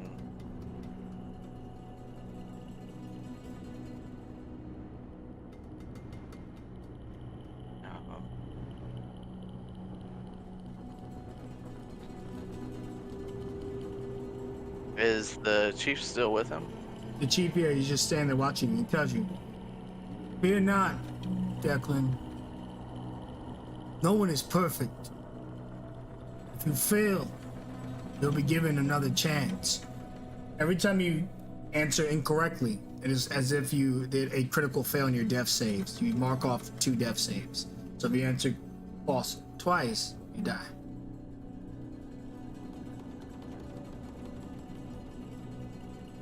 No pressure. I was literally about to do that. Would you like, and I know it won't be exactly perfect, would you like, with understanding the test, then to run through the story as best he can? I know it won't be 1 for 1 more time.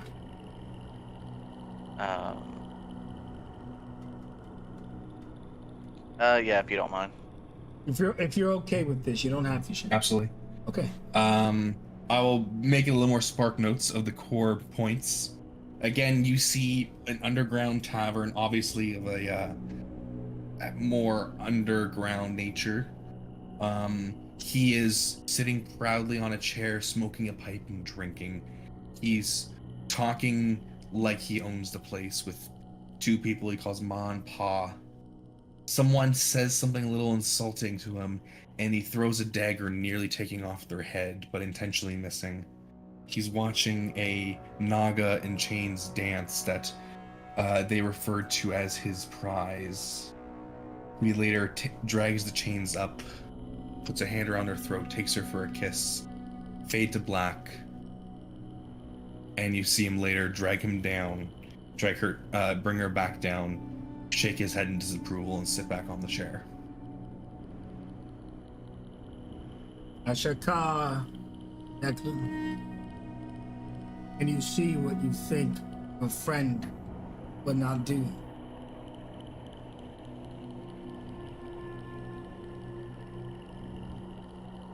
I know he would do a great many things for appearance, if you think it would be for the better. But I would like to think I would know the man better than forcing himself on a lady, no matter their position. That's your final answer. It is. Then Do I say the correct version of the memory, like show the correct course of history? I mean, he gets another chance, so you give him the answer, that he just answers it right the second time. But you'll get a chance in the end to show the correct history. So Just say yes or no? you can say yes or no, or if the players agree, Declan can just afford 2 answers, and if he gets it correct, you can buy. Or, well, he gets God. I'm just gonna send you a quick DM, and I'll let you take it from here. Okay.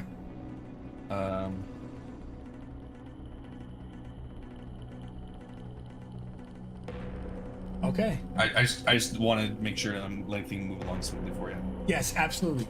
Okay, Shandy gets show the true memory, and Declan, you'll either be relieved or be prepared to answer another time. You do see him take her in for a kiss. But then as he kind of pulls himself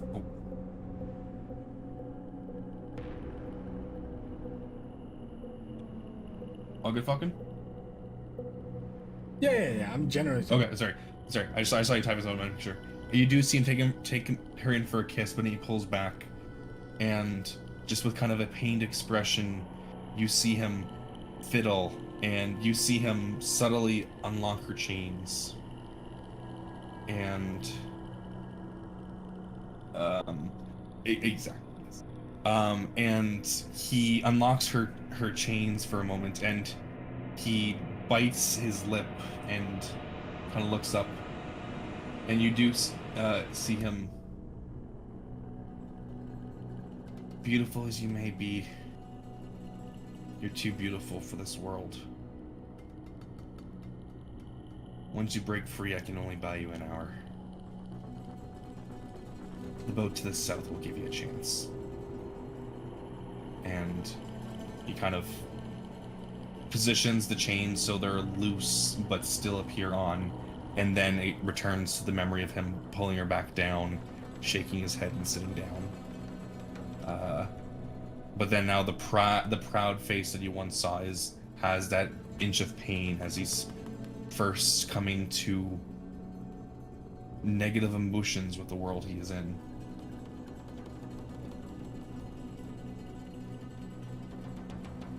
Shakar, Declan,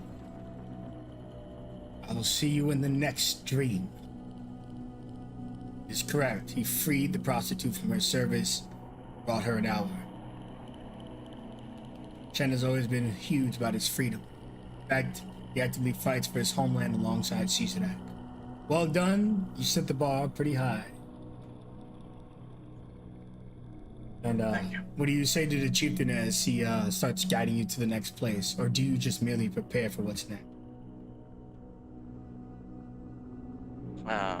He just prepares for the next memory he's about to venture into. Excellent. And Caesarak, you have time to think of that. Now, we go to another memory that Tram is now wandering through. But yet again, I cannot tell you what the scene looks like. Only Valette can tell us a part of her past. Of course, among it, a lie. All right.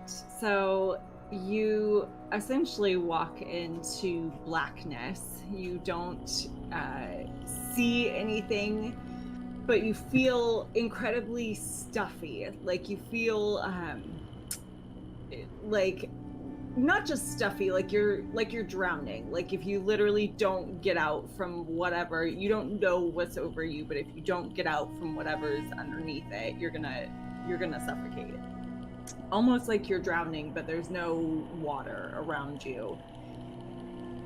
And the only way you can think to get out from this suffocating, it smells musty and old, like dead animal flesh, and you don't understand what it is, but you understand enough that you need it off of you or it is going to kill you.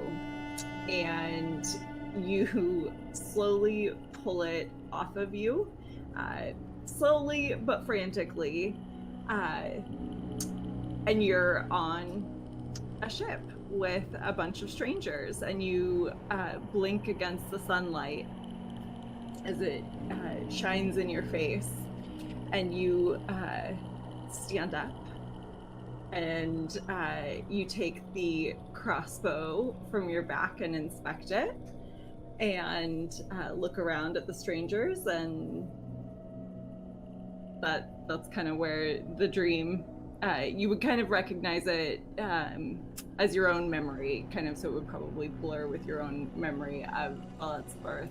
But to disappoint, she doesn't have a memory further back she can give. Tram, unlike Declan's journey, you were the memory. You experienced this almost birthing period, but is this what truly happened? This Heskin looks at you. Something here is out of place. Perhaps firsthand you know what it is. Claim the truth, or I will claim your soul. Tram is frantically searching his own memories for that moment. What did he see in that moment? He certainly wasn't expecting Akora to not be Akora. Wasn't expecting to find what they found. What was that first moment and interaction? He's parsing through his brain, and the only thing he can come up to think is she wields 2 mechanical firearms, not a crossbow. And he doesn't recall there being a crossbow involved. I could be wrong. So he's going to call out a crossbow as the thing that is misplaced. Look to the weapon in your hand. Now, when you look at the weapon, Valette can answer for us. Is it still a crossbow? Or is the memory, his guess correct? His guess is correct. If we go back into the memory, she is actually unholstering Betsy and holding that. And as you see the crossbow, he tells you, your travels with this one is limited. Her past even a mystery to herself. But today, and right now, trial may have been simple. But I can assure you from what I've seen, next, far more difficult. Keep your life trim. Soon I come to collect. And he takes a step back off the boat and falls into the water. And you're back to feeling like you're drowning as you transition to the next memory. Any final thoughts before we move back to Declan and Chizuk?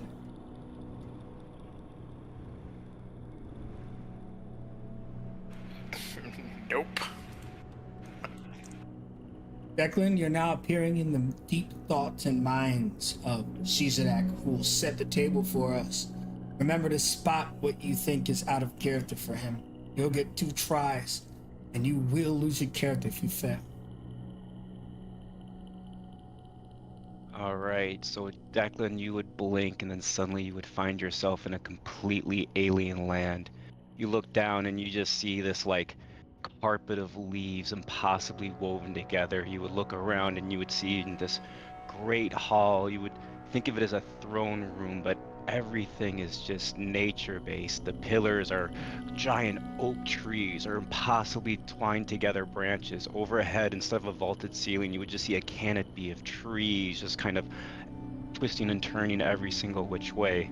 And then you look in the middle and you see this kind of like circle of dryads, all female, different tree types. You see, cedars and cherry trees with blossoms in their hair. And in the front of it, you would see a very large dryad female in birch skin, just impossibly pale and white. And in front, you would just see bodies scattered in front of her. And in front of those bodies, you would just see Chesserex. You would assume to be Chesserex. It doesn't look like how you would normally see him, though. The leaves around the waist are exactly the same. The hairs kind of drip down in the exact same way. But instead, it's a female Chesserex. And you would just see vines kind of intertwined around her wrists. You would see a giant kind of heavy oak collar kind of keeping her in place.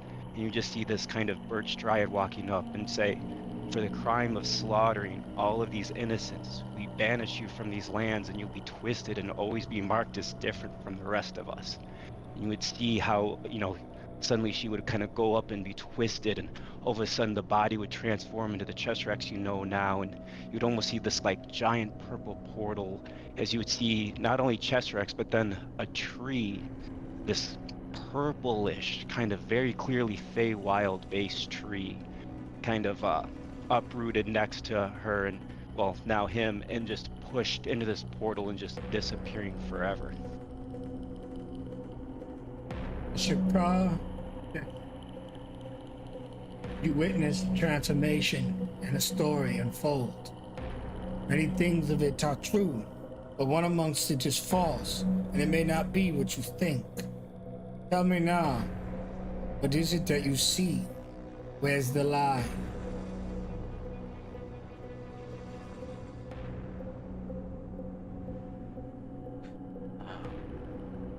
So above table, Mhm.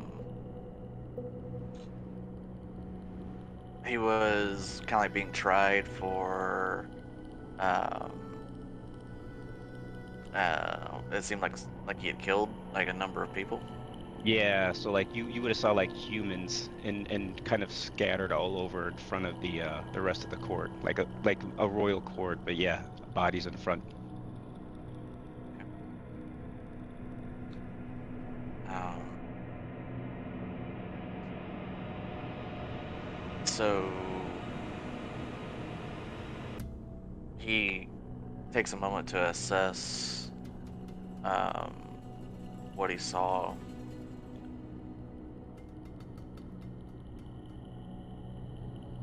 From the time that I spent with Chester X, he's always valued the natural balance of things and life as a whole.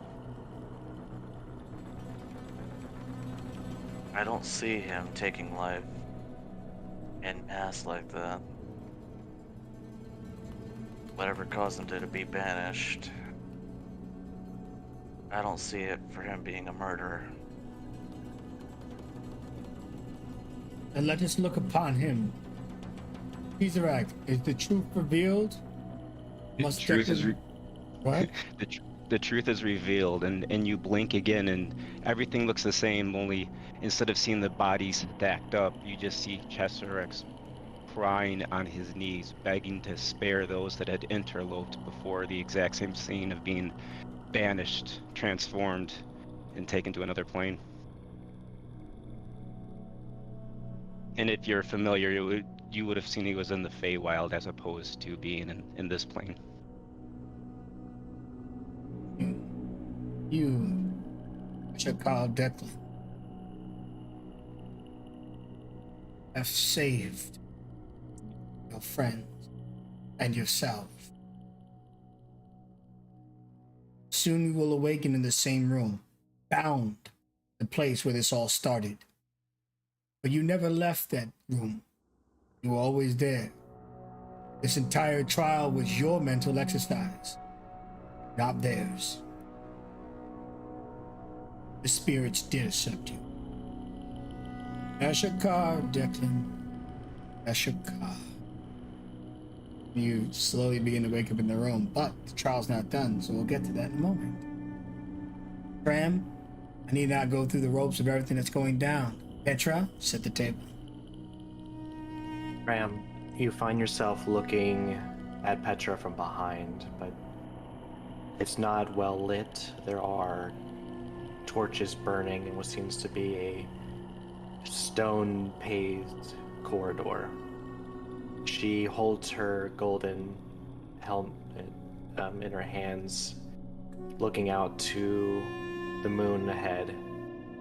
The only way you really can tell it's the past is she doesn't look much different, other than she doesn't have that same definition or strength about her. Not yet, at least.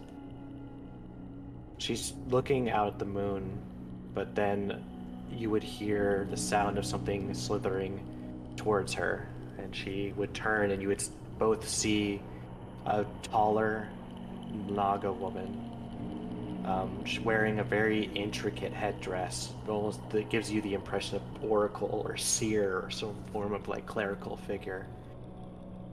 Petra looks at her with almost this sense of, you know, she familiarizes herself with this person, and there's also a bow revering them. And this woman speaks to her. To be a basilisk knight, Petra, you put the well-being of not just yourself, but your colony, your sisters, and their children ahead of even yourself. Which means you must make the most difficult of choices. Do you understand? Yes, Mother. To follow a path to conquer our darkness, we must do what we must to protect not only our lives, but the lives around us, even if it means slaying our own kin before they have a chance to breathe the first chest full of air. Do you understand?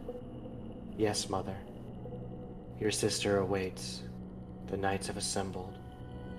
The rite begins. And you see them both turn and begin side by side heading to this corridor. Petra's fingers curling tightly around the ceremonious halberd she used to wield often, where you both come into a grand chamber with a stand in the middle containing a very large egg. But before she gets close to it, a younger Naga rushes up to both of them, grabbing onto Petra and pleading, "Please, sister, you mustn't do this. Surely this one will be the right one. Surely it'll be okay. Please say something." And rather coldly, or forced to be professional, forced to be stalwart, she just closes her eyes, her face grimacing. "I'm sorry, sister. Please step aside." And slowly around you, you see more knights circling, all different Naga in armor, but some Minotaur as well. As they all kind of make this circle around this egg, and seeing there's no swaying, she tries, but is forced to move aside as she moves toward the egg. "I know you must hate me. I know this may hurt. But we can't risk it." And slowly raises the halberd up, looking at the egg as it cracks. "I do what I must."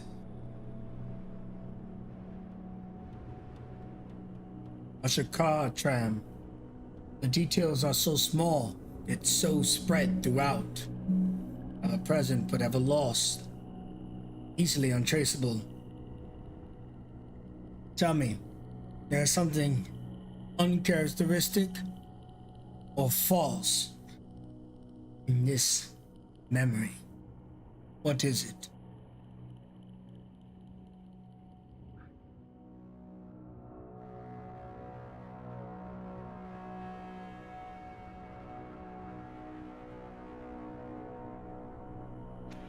Wow. Okay. You beat the game on easy, so you go to the hardest difficulty next. Yeah, seriously. Dial it to 11.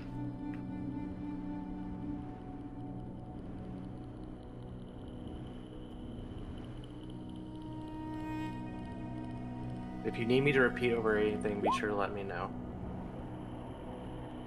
Yeah, you can do the patch notes, the A, B, C, D. Yeah, I might as well go through that, because I was typing as I was going, and I could probably use a little more to what I have.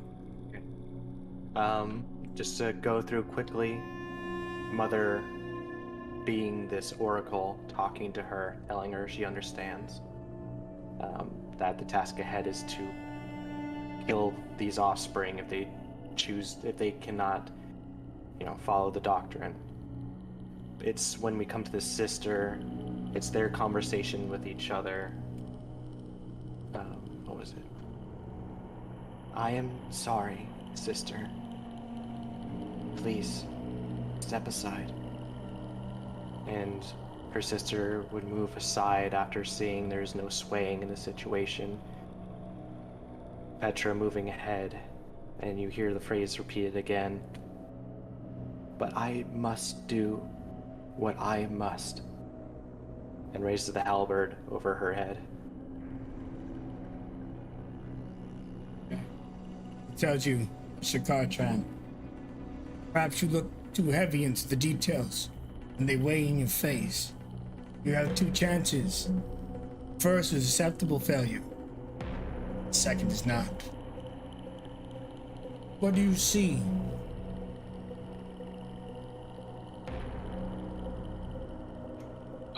I see a conflict within Petra that I don't feel deep down that she could have done it. I don't think she went through with the action. And if you did, And should you live, you a scepter.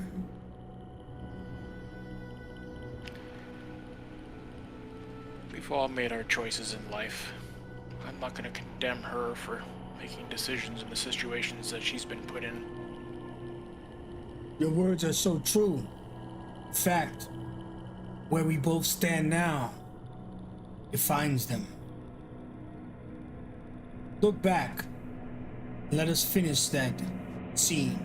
You play out the ending scene, whether that was true or false. As the egg cracks and shatters, a head emerges from it.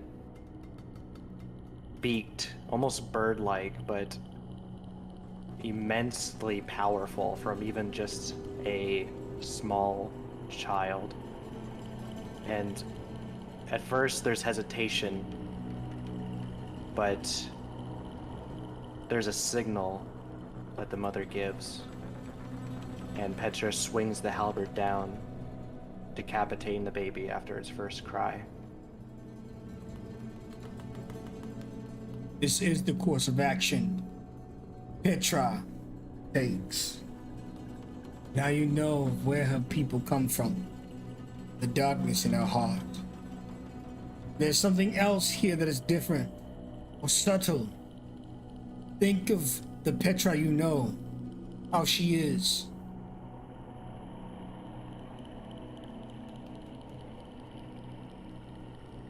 Think less of what?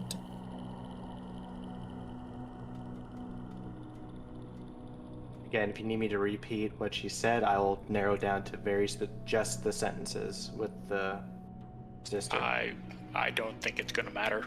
I don't think. Well, I mean, I don't have a clue, and obviously then Dram doesn't either. You don't have a clue, we could leave it to the good old-fashioned skill checks. I don't want to hold it back a character. Yeah, if you we'll have to no. do skill check at this point because I Please have take no my idea. inspiration for whatever you're about to do. I'll do my own inspo on it. All right. Well, it's going to be history. Your history with Petra. So, and this is a skill challenge, so it's 2 out of 3 checks. You need to succeed.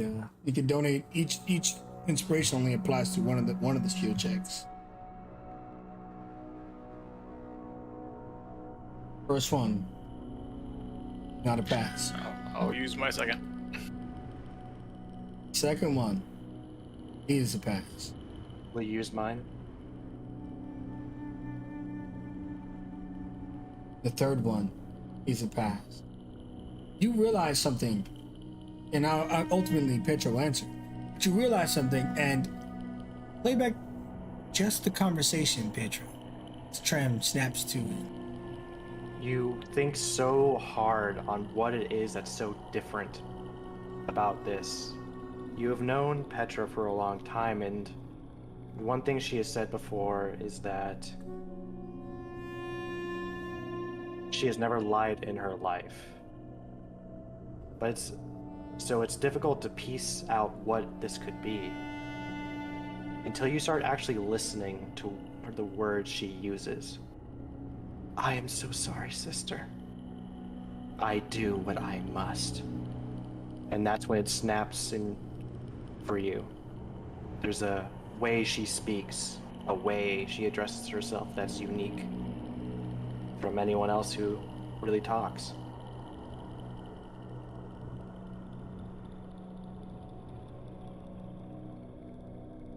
And she didn't display that in this stream.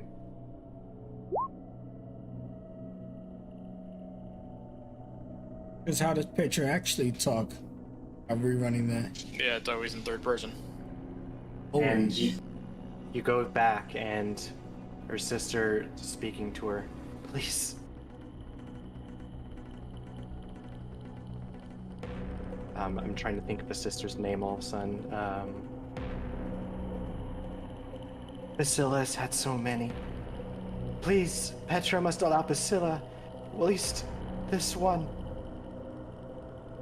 Petra is sorry. Petra must do this. Petra will do what she must.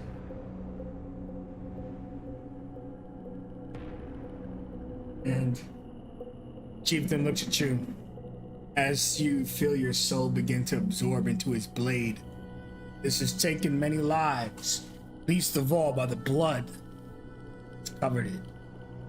Here we stand in the gateway of truth. You have traveled with this person for a long time.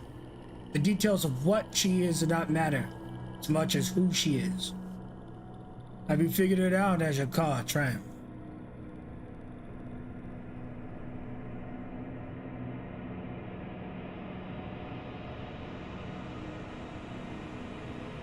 Oh, he's asking me for the answer at this point? Yes. Oh, gotcha, sorry. She never speaks in first person. She always refers to herself as Petra. Without fail. Without fail. The devil is in the details. He takes his sword, swings around towards your neck. When you wake up, you're chained to the wall.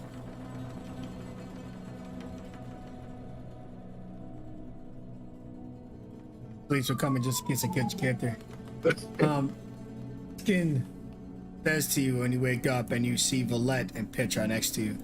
Valette is still hurt, but Heskin tells you, Ram, when you broke your chains, at that point you entered the minds of the others in the room. Your act of breaking free was your punishment, was your pain. It was up to you to free your friends. And you, Ashokar, have succeeded. And the chains unwrap around your body, Tram. And you see your allies are fine, even though Villette's a little hurt. Shin goes, you may return to the center. You have passed this test.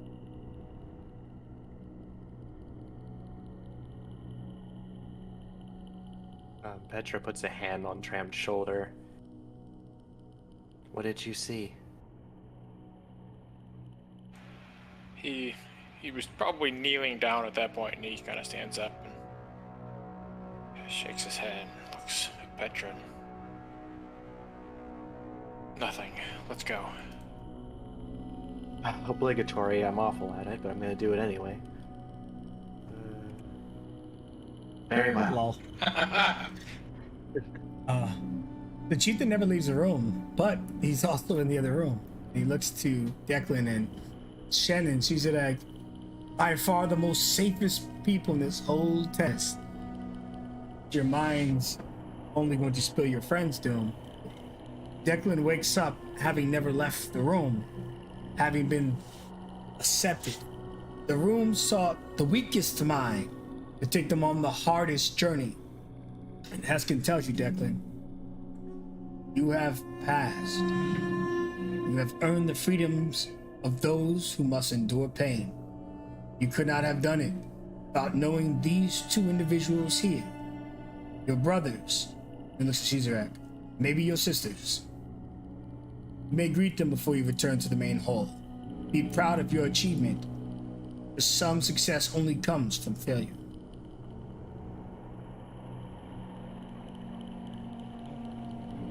I mean, I don't feel like I really did anything.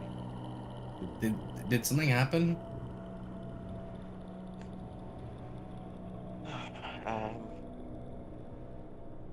Just a mental journey of sorts. Whoa, you look a little roughed up. Kind of sees that you kind of were a little we're very stressed. Like, hey, you're good. I'm sure everyone on the other side is just fine as well. Yeah, need a little pick me up or something? As he offers kind of like a cure wounds or something. I'm not injured, just Rex. I'm just Oh, glad everybody. that's okay. Well, I'm gonna go check out those that were in the pain room. I feel like they might need me. Whatever you have to deal with, we can process later. And kind of like as you're getting ready to leave, Kaishin, he just puts a hand on your shoulder. I'm just proud of the man that you are. Kind of looks over himself.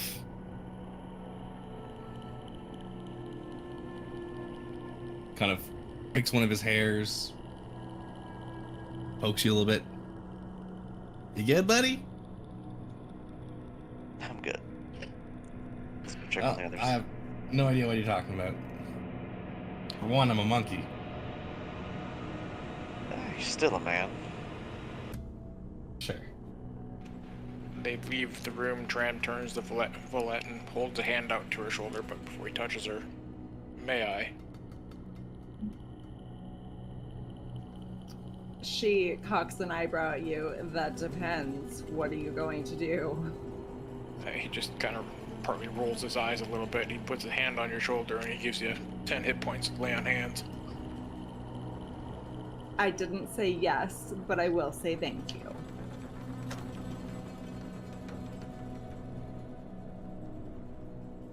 Ugh. Butterfly, you got your wings clipped a little bit, seeing kind of the healing. You need a little bit more of a pick-me-up? She perks up just seeing you. She's like, ooh. I did, those chains were a little friendlier than I would have liked. I could use a bit more. Sure. And you'll see him kind of start like waving his hair a little bit, and it's almost like pollen and dandruff like type is coming out of it and everything. And he's doing 2nd level cure wounds.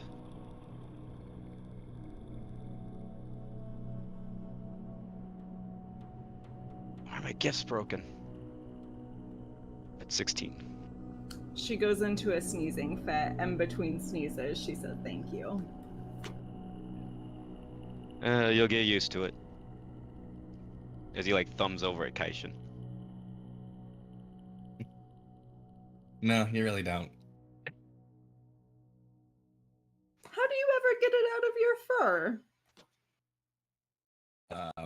He kind of scratches his hair, and a little bit of dandruff comes out. At this point, some of it's mine, some of it's his, and I have no idea which is which. Never mind. Question answered. I mean, I usually the bath works. Warm bath, a little bit of It doesn't appear herbs. that you've had one in quite some time. Just 48 hours. We've passed your first trials. Now what? Now your reward.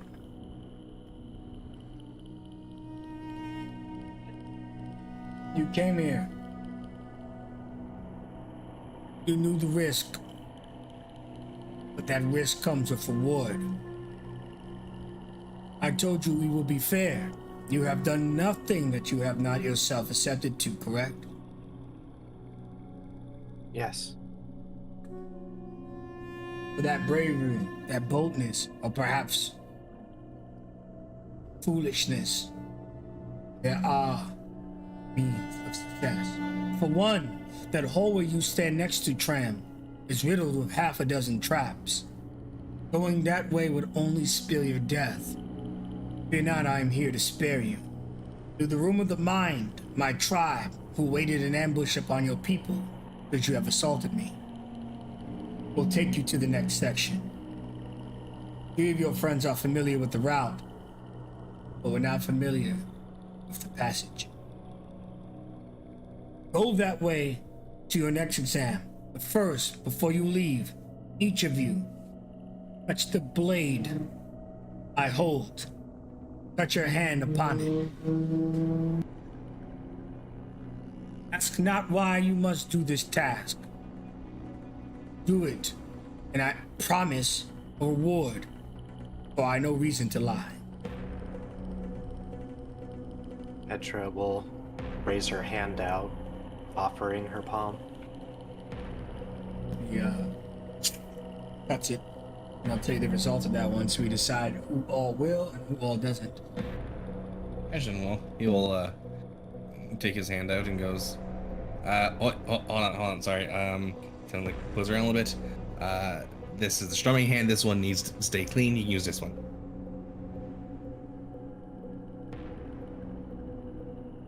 You cut your hand, and you guys do see that the blood is being absorbed into the blade. Now inform you that the damage, and if there's any other if there's like a save or anything, we're gonna hand it after everyone done. The steps are done. Right? You can decide not to be rewarded here if you don't want the risk that hasn't been revealed yet. Tram will step up. He'll just reach out and grab the blade of the sword. That's your car, Tram.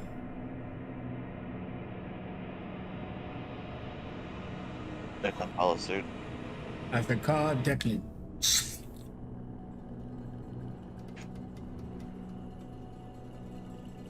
You'll see Chester X kind of walk up to him, but like he'll point to a spot on his shoulder. That's your car. Cheese it out. He cuts both shoulders. Oh, okay. He looks towards Valette. You would see Valette look down at her hands, and she studies them really intently for a second. And as if on instinct, she says, "No, I don't think I will." And you will live with this result once it is revealed, yes. Understood. All right, those of you who took the cut, you lose 10 hit points. Okay. Those of you who did not, you lose nothing. Those of you, as he explained, this is a reward, and your reward is presented in chat. Along your way to becoming proper Obsidian guards, heroes must become heroic. Certain tasks will help you reach it. We have come to expect from the Ledger.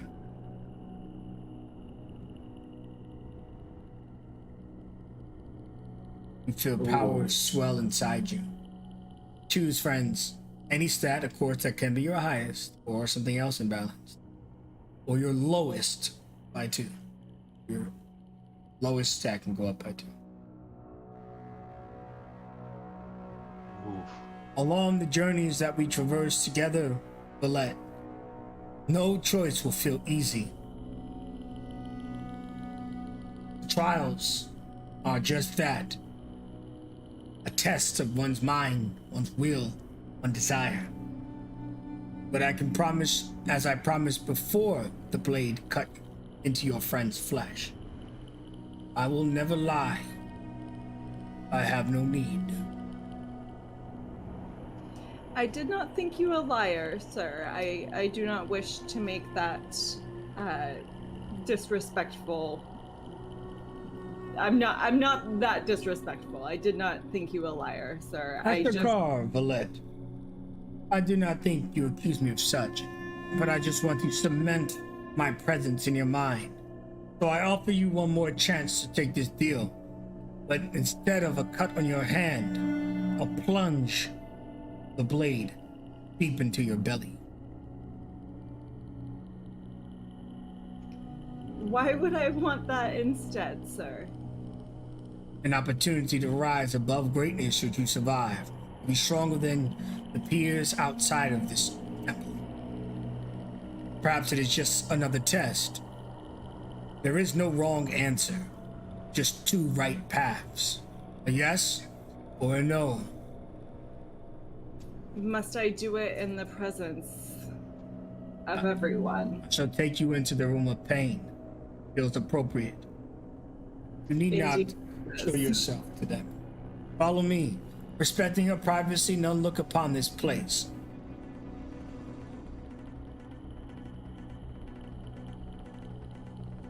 Now, Shakar Valette, this wall here. I told you I will not lie. This will be the most painful stab of your life. But when we are through, you will be stronger for it. You are mysterious. I could walk through the memories of all of those in the room. For you, it was like a circle.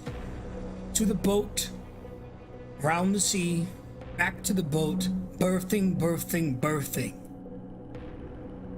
Your history intrigues me. Are you ready for the plunge? Do what you must. He spins around. And he nails you to the wall for 35 damage. And a con save versus a point of exhaustion.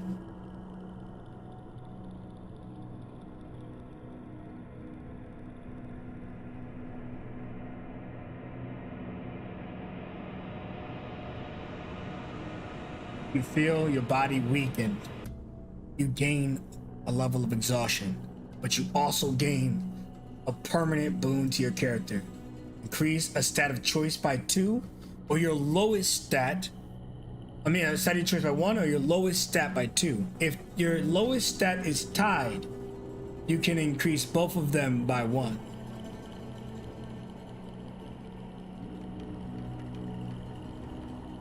And as you return to the room, before you leave the room, he looks at you and goes, "Your secret is safe with me.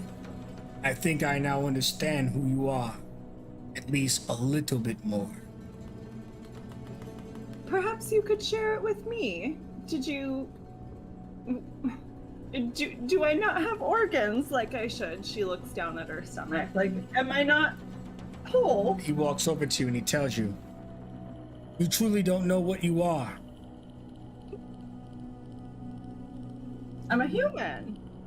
No, you are not. Well, that's a weird thing to say. I look an awful lot like a human. Have you seen other humans? You're a human, right? I look just like you. Was once human. What you see now is a spirit. If your friends had attempted to slay me, they would have quelled a ghost. Nor would I have even fought them. Felt silly. But listen, I can tell you what you are if you want to hear it. Maybe it will spark your past for you. Or I can let it remain a mystery a bit longer.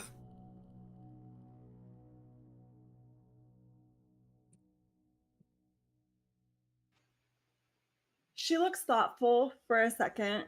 Will it change my path?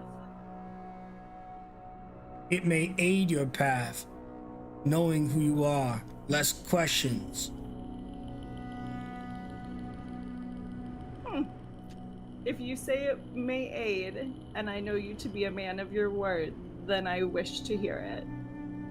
The knowledge will present its own set of trials, self-discovery, a realization, a wake-up, but the answer will not reveal all.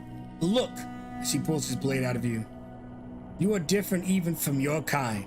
You shed your costume. You are Makomo. What you abandoned on that boat was your disguise.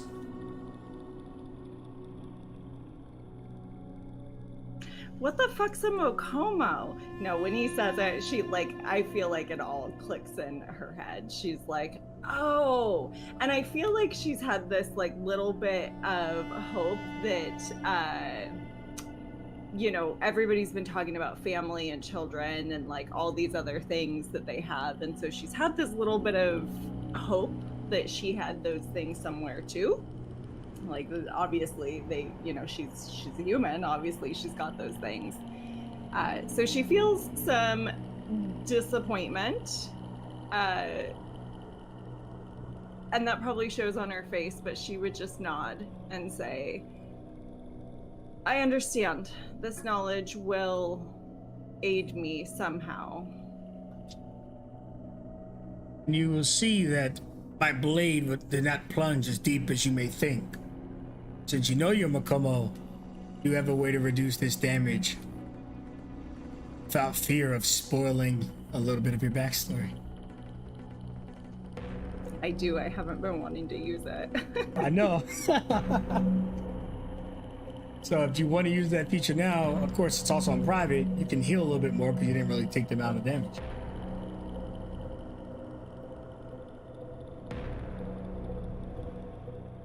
Your story is still a mystery to us all, even yourself. Normal human body stuff. All right, so you reduce your the damage by 8, so you can heal yourself by 8. When you return to the room, they still just see Valette. They don't know you're Makomo. They still see what appears to be human, but obviously there's a little bit of distress on you. So do you want to roleplay how you return to them? Do you try to play it off? Do you act like it was nothing, or are you just walking with your hand over your wound? She is just, I think, in a state of absolute, and I think that the others can maybe chalk it up to just having been stabbed in the stomach, but she's in like a state of shock. However, everybody else interprets that. Again, she's just been stabbed in the stomach, so I would assume everybody would interpret it as that. But yeah, she just kind of stumbles out of the room holding her wound, and is just kind of dead-eyed, just dead-faced, just completely stoic, and just kind of looks around at everybody like no expression. What in the green earth did you do to the butterfly? As he like rushes over to you. Her secrets are hers alone, her truth as well. This butterfly just took her first flight. Flight? Valette, are you okay? She doesn't respond.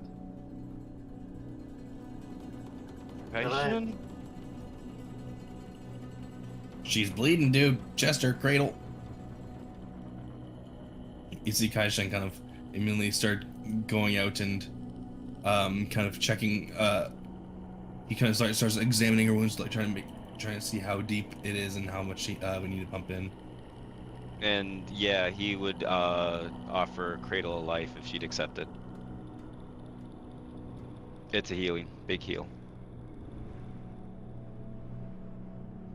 She doesn't give any indication one way or the other.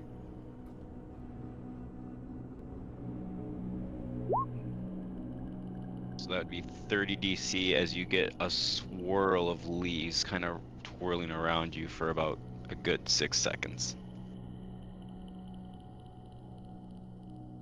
Chief of Skin, whatever more demands of blood that is going to be requested of my friends, of Petra's friends, please allow Petra to take the pain first. Your friends make their own choices. I cannot decide that for them. The question will be presented as it always has. Perhaps you can sway them, but it is not my part to do so. Understood. Thank you. Now, allow me to give you all a little bit of food before we continue. Meet with my tribesmen. And don't worry, the rumors we spread ourselves. Boss, we are not cannibal. That's good. Petra has heard from some of the other Naga human is very spindly. I wasn't worried. Welcome. This is Fakul. He is my second. The rest of these people are the tribal warriors. They have not a name until they receive a prominent role in life. Today they are defenders of this temple, but tomorrow, perhaps, they will earn their place. Spend some time here. Your wounds are more mental than physical. You may take a short rest before you continue to the second trial, to which there are 3 in total. Meet me in this room when you are ready. Fakul greets you all. Ashakar, my friends. And he hands you all a bowl of stew, filling in the plates up generously. And then he has some type of moonshine-esque drink that they make in these tunnels, in these caves. And he's pouring it into the cups. The chief tells no lie, though he may not always reveal the truth. This food is not a trial. This drink is not a test. Indulge, rest.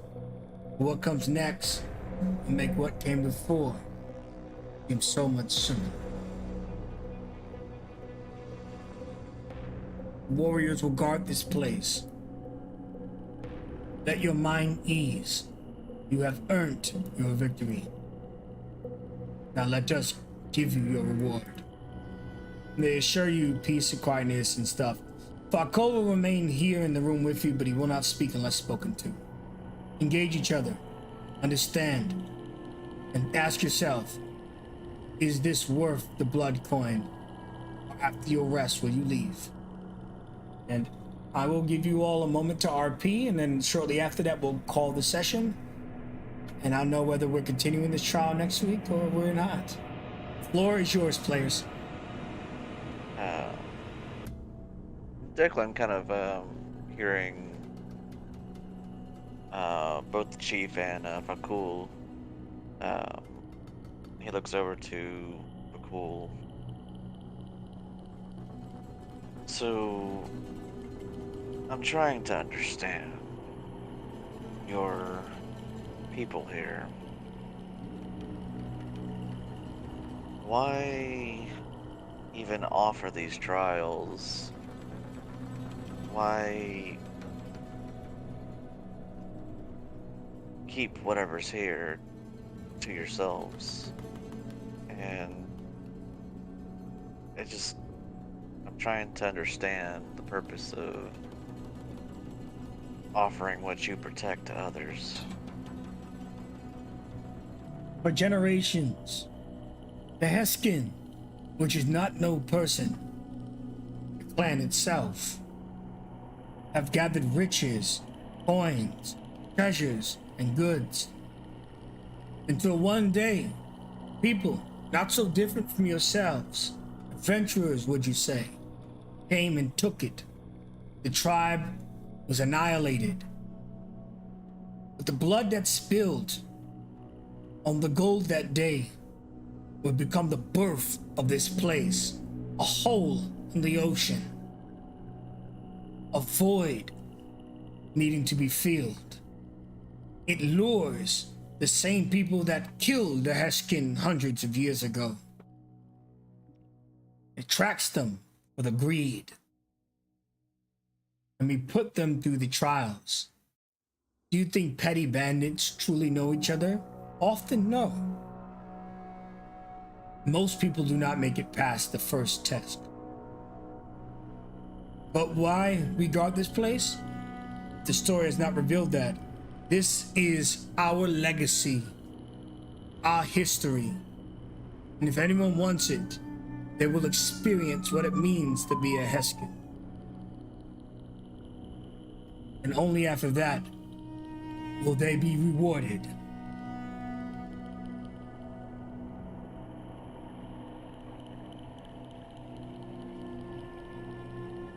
Very well. Is it purely money that you guard, or... That is left to be seen and discovered.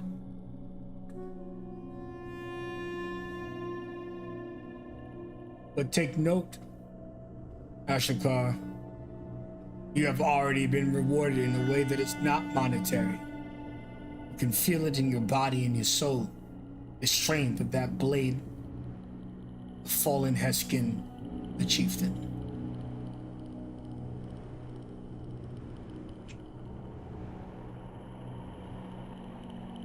I think I'm beginning to understand your people a little more. He bows. The most important thing is to recognize we are not your enemy. And he doesn't conversate much. But he does try to make sure his questions are as direct as his people can, but they speak a little different from us because they're different people. He stresses that this was their family's legacy and other people want it, so they all kind of feel like spirits too, in a way, guarding their lost treasure, but willing to give it to those worthy. Gotcha. And during his time with the Comprehend Languages spell, this term Ashikar that they speak, does that have like a common translation? Yes, it took you a little bit of time to process this language into cloth, but it serves two purposes. Ashikar is stranger, as its primary purpose, or wanderer. Those are the two things.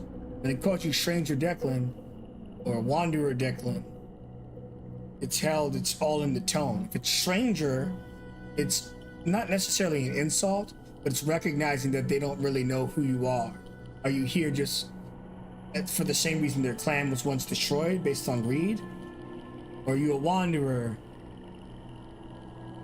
traveler, an adventurer, a preferential person that they would meet, that they wouldn't mind sharing the lore and the history, the soup they drink with, versus the awful people they usually experience? Understood.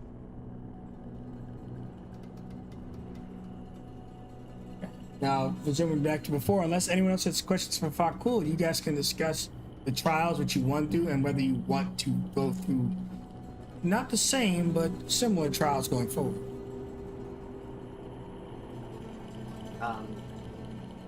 Petra's gonna look over at Treon. How's he looking over there, Jay? I mean, physically he's fine. I think he's probably sitting over kind of in the corner, not really sulking, but he seems a little just maybe frustrated and disappointed. Slowly kind of coming into frame as if it's like a POV of your face is just this Naga tail tip slowly coming in, stopping, then quickly poking you in the cheek.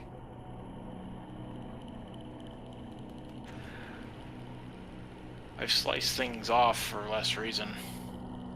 Now, don't get testy with her. What's on your mind?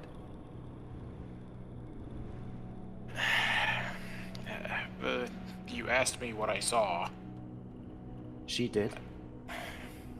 It was visions from both you and Valette, and I was to identify the thing that was wrong within the vision.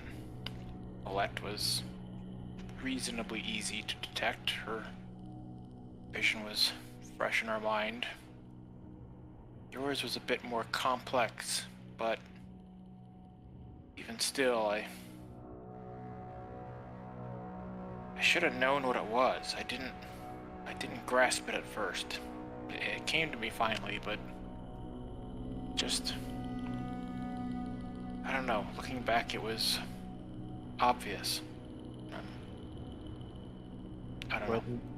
What memory did you see as you see Petra has this very like unnerved expression, like that's stuff she doesn't exactly want to ever show to people, but also at the same time like curiosity. You, in a cavern, he kind of looks up, meets your gaze. Doing what must be done.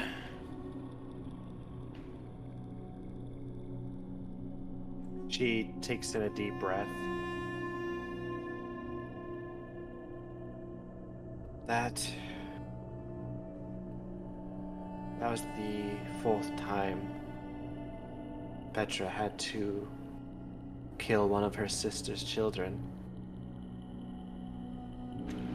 Sorry you had to go through that. I actually, at least initially, kind of thought that was something you wouldn't have gone through with, but... Did you recognize what came out of the egg? I caught a glimpse of some type of bird-like creature. I didn't... Remember the demon remember the creature that ambushed us when we left the sewers of that city? I do. It is what they call a periton in its infancy. Unfortunately, not truly able to be a good creature, no matter how much work is put into it. It doesn't change that Petra still took an innocent life. But it shows what we must do, and what Petra hopes her clan is still doing without her there.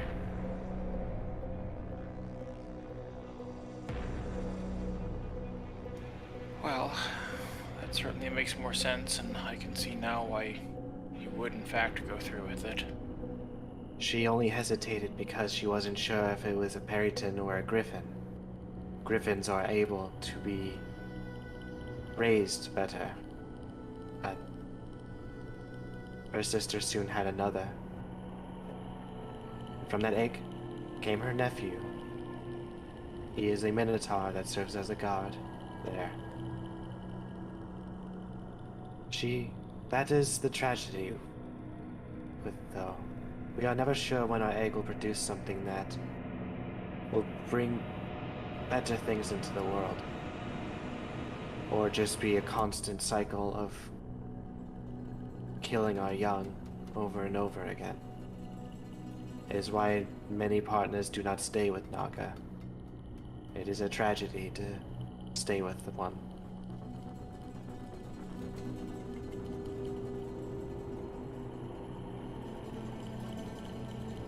He just kind of takes it all in and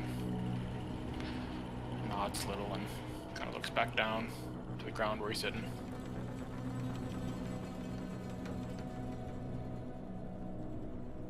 Give it time, Tramp.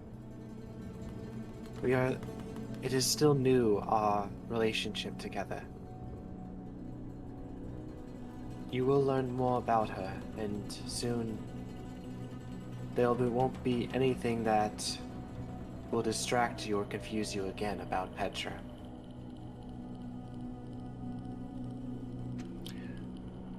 Why do you refer to yourself in the third person as you do? Does everyone of your like do the same? She nods.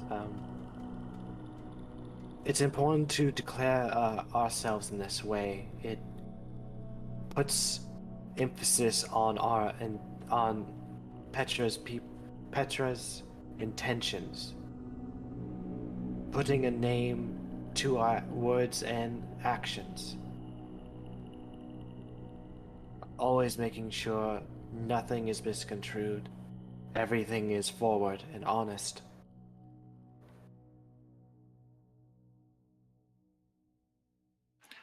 Bit of an imposed self-awareness.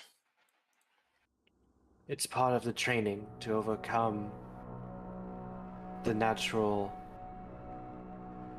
instincts. Naga, while having the ability to be good, are trickier in the sense that if they do not train themselves, do not have strict discipline, it would be easy to fall to basic instincts. To hunt, to kill, to torment.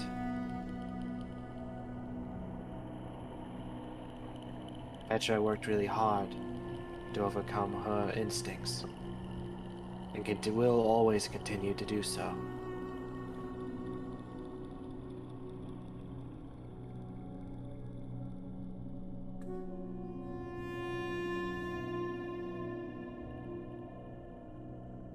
Okay.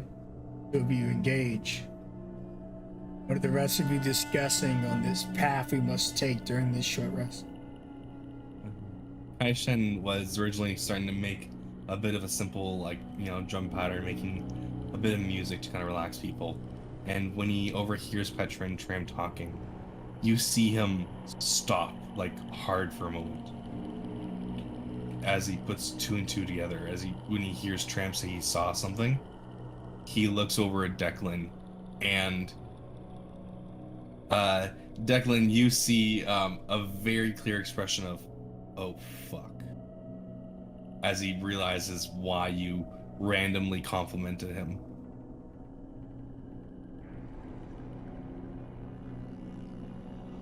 He kind of just looking over at you, like a little blank expression of, you saw something, didn't you?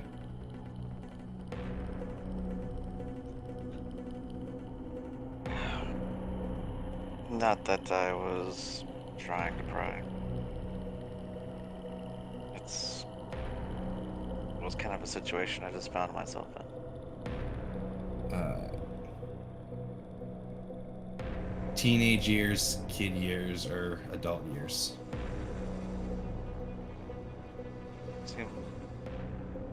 I'm not too familiar with your kind, but I don't know, you seemed a little younger. Maybe later teens. All right. You're not gonna speak a single word of what you saw then, because that Kaishin no longer exists. I know. But even then, you had a good heart. Debatable. I I know had what I saw. Kaishin starts. You see Kaishin really not liking the fact that someone saw in his head there. He's like, oh god, oh shit. And then he physically, you see him like force himself to stop talking and just start making music to distract himself now. Very awkward. He is trying to, as I think Kaishin knows the memory that came into his head because it was stuck in his head after recent conversations, and he kind of quickly realizes probably what you saw, and he is now very much being tight-lipped, like even like chest tracks. This is weird for him. Like he doesn't talk too much about his past, but you see a level of wanting not to talk about it that's unusual even by his standards for this. And he starts humming along, making the song. You really picked up a rock with a lot of bugs underneath it there, didn't you? He saw nothing, and neither did you. So, Declan, anything interesting you found poking around inside my memories?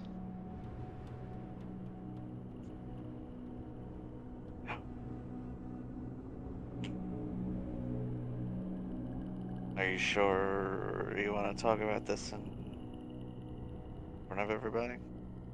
He looks over you. Oh, so something a little bit more interesting than chasing around some squirrels or, scaring off some poachers, huh?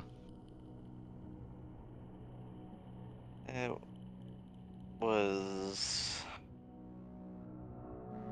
powerful memories, stuff that forms us who we are today. He just kind of leans back and kind of looks over at Kaishin and then looks over at you. Maybe for another time.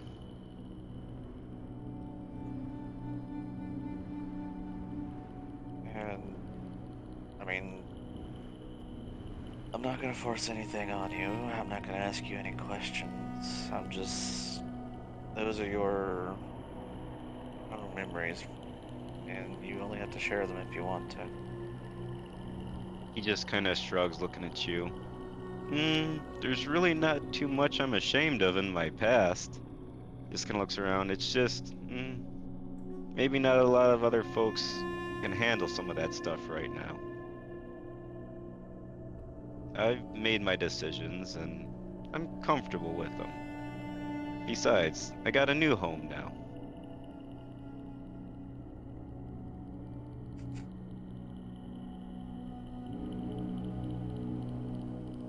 Well, maybe we can talk about it later.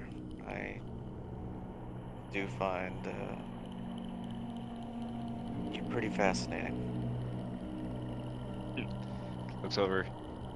You too. Think, everyone here seems to have quite a story to them.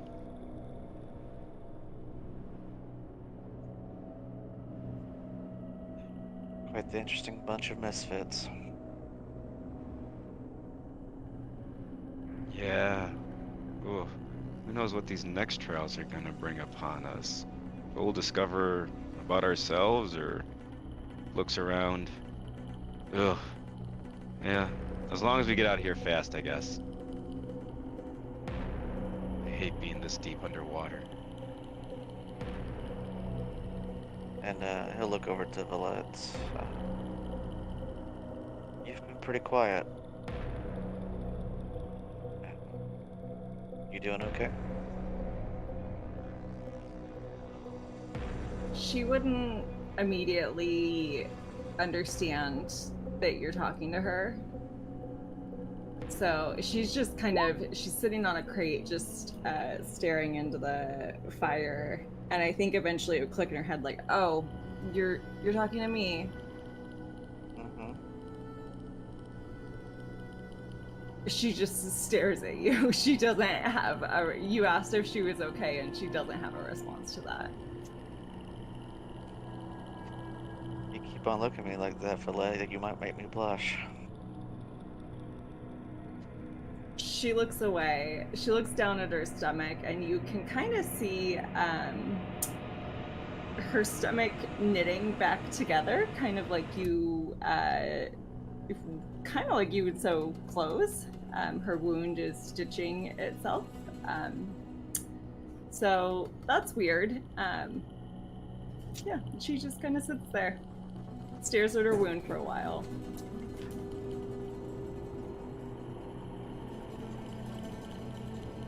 Have you always done that?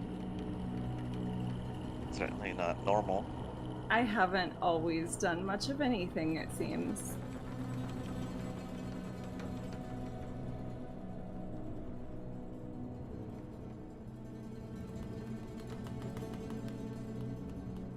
Fair enough. Has the room come to a decision? Petra will rise and look to everyone. She is ready to finish this trial.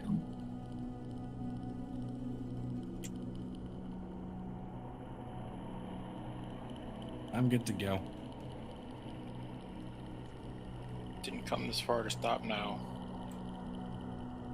No half measures. Yeah, let's get this done so we can get the heck out of here.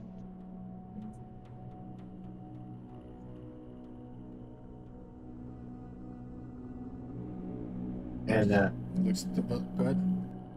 Petra is going to, as a sidebar, so they're next to Declan, and he would hear her whisper, "She resents being lumped in as a misfit," and then you hear a loud snapping noise behind your butt.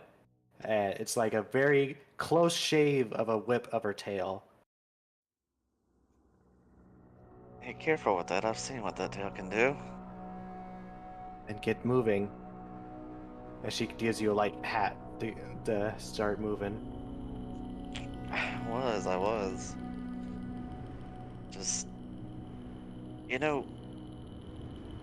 being grouped in with the rest of us isn't a bad thing, Kind of a community amongst us. Yes, but misfits too far. She watches over all of you. And so we're misfits. But that's it for me. All have answered except for one. Looks at Valette. Your voice can be heavier than the other 5. All must go, or none will pass. Will you continue? She doesn't say anything, but she hops down from the crate that she was sitting on and falls in line with the others. Ashakar turns and give me your last scene, like, whether that's your motivational stride going to the next exam, a thought running through your mind. Close out this session. I'll ask how you guys are ordered here on the map. There's going to be Petra, Declan, Vlad, Caesarak, Shen, Tram, top down, left, right. You know the drill. Petra, your last scene, your last thought, whatever. Her mind can't help but go to that memory that Tram saw. But it's more so this thought of regret. Because he only saw the smallest window of what it means for what lengths her colony has to go to, as her mind has flashed images of countless other times over the course of a year to 2 years to 5 to 10 to 20 of constantly watching as an egg gives birth to something, and then always the final image of her halberd coming down and taking its life before it has a chance to live. And she closes her eyes and just thinks to herself,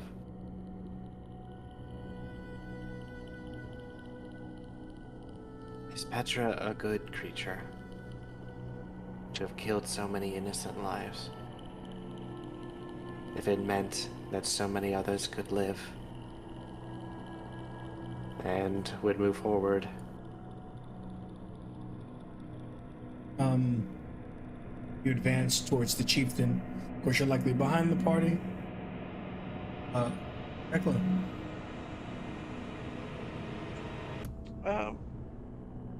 He feels like almost a little.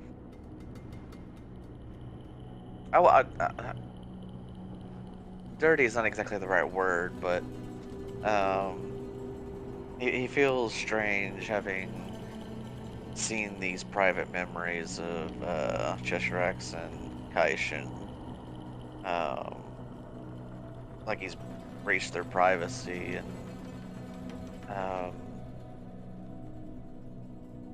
while he wants to get to know them better, he wants it to be on their terms, not just because he got a window into their mind.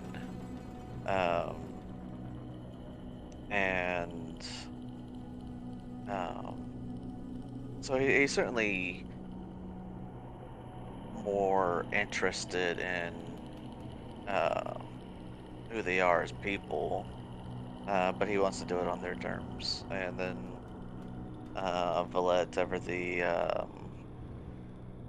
enigma, he also wants to, learn more about her and kind of help her discover herself if, he's able to help. Okay. That's kind of where his mind's at. You advance towards the chieftain. Chizarak. But let's flip the way. So, Cheeserex, he's kind of looking over at Declan like, huh, well, we'll have a long talk about that. He seems like he's curious about something. Wonder if he's wanting to try and date me now.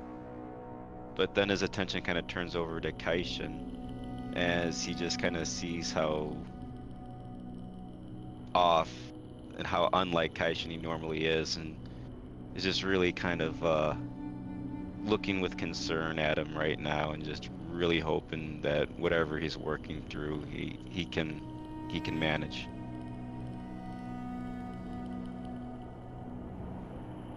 Chieftain clutch you. Shen. The first thing that happens is he looks back at Petra, and he starts saying a quip.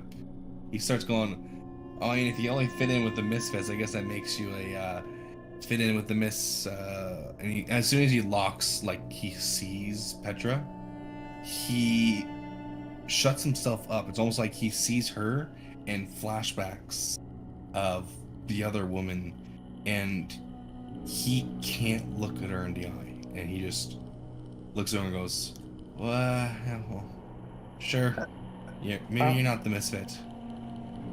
But you can see Petra is visibly like leaning in, like interested to hear the punchline, because while she doesn't joke often, her jokes have usually been pretty funny to her. But then when it's clear there's no punchline, she's kind of like faltering, like, what? Listen, I was trying, and she'll notice he is not looking at her, like at least not no eye contact. What did Petra And do? he's like, nothing. I'm just, my eyes are only on the money. We'll talk later. Faku collection to the chieftain. Valette, your final scene, your final moment going in. What is you thinking about? I think she is pretty wrapped up in what the hell it means to be a Mokomo. And she knew, I think, from the moment that she can remember consciousness, she put a human title on what she was, but because it's what she had to relate to her body and what was around her. So I think she's wrestling a lot with what it means to be something entirely different. And she still feels very much an outsider in this group. She doesn't, I mean, she signed her name on the dotted line, but what that really means in her place with these people and whether she shares what she truly is. She's kind of warring with all of that. She doesn't know what she is. She's not anything now. She thought she was something and she just couldn't remember what it was. And now she's realizing that maybe she's not anything, and maybe that's a good thing. Maybe she can be whatever she wants. But yeah, she's just warring with all of that. So she is essentially a walking zombie at this point, to all outward signs, but she's going through the motions while she wars with all of that. Excellent. Chieftain collects you. Finally, Tram. Tram spent a little time kind of sulking after his little fun time in Dreamland. More so disappointed in his ability to kind of identify what he was missing with Petra, especially considering, at least in the journeys to this point, Petra has kind of been his closest companion in all of these things. So that bothered him a bit, but I mean, he's working past it. At this point, I think he's starting to pick up on things with Valette that are starting to bother him, and it's kind of getting to be a trust issue for him, because she is so reserved and quiet, and everything that happens to her is a big secret, and he knows everybody has their own secrets, but even within this group, but at least everyone seems willing to be reasonably open with who they are and where they come from. And Valette is just a very big question mark right now. How she joined the group, what she's doing here, why she's here, what her motives are. There's nothing open and easy to determine with her. So he knows that she's earned a place here. She's done nothing overtly to not be considered trustworthy. She's helped the group, and she has taken some helpful actions as the times have called for it, but he's kind of keeping an eye on her. He's not really sure what to make of her. Okay. When you enter the room with the chieftain turns to, your positions are all predetermined. Each important, what comes, each vital. Those of you who have expressed what you bring to the table, it has been heard. As you guys all kind of, before you know it, find yourselves in this room with this dark, tall statue holding a spear next to a pooling blood cliff drop with black skulls and vases all around you, some of which are broken. Chieftain takes a step back. Only the living can move forward. Here. Often the dead also find their company. Awaken, Guardian. This challenge they will know well. The Guardian's eyes light up, but the session's light turns off. And that concludes today's game. Well done, everybody. Hail.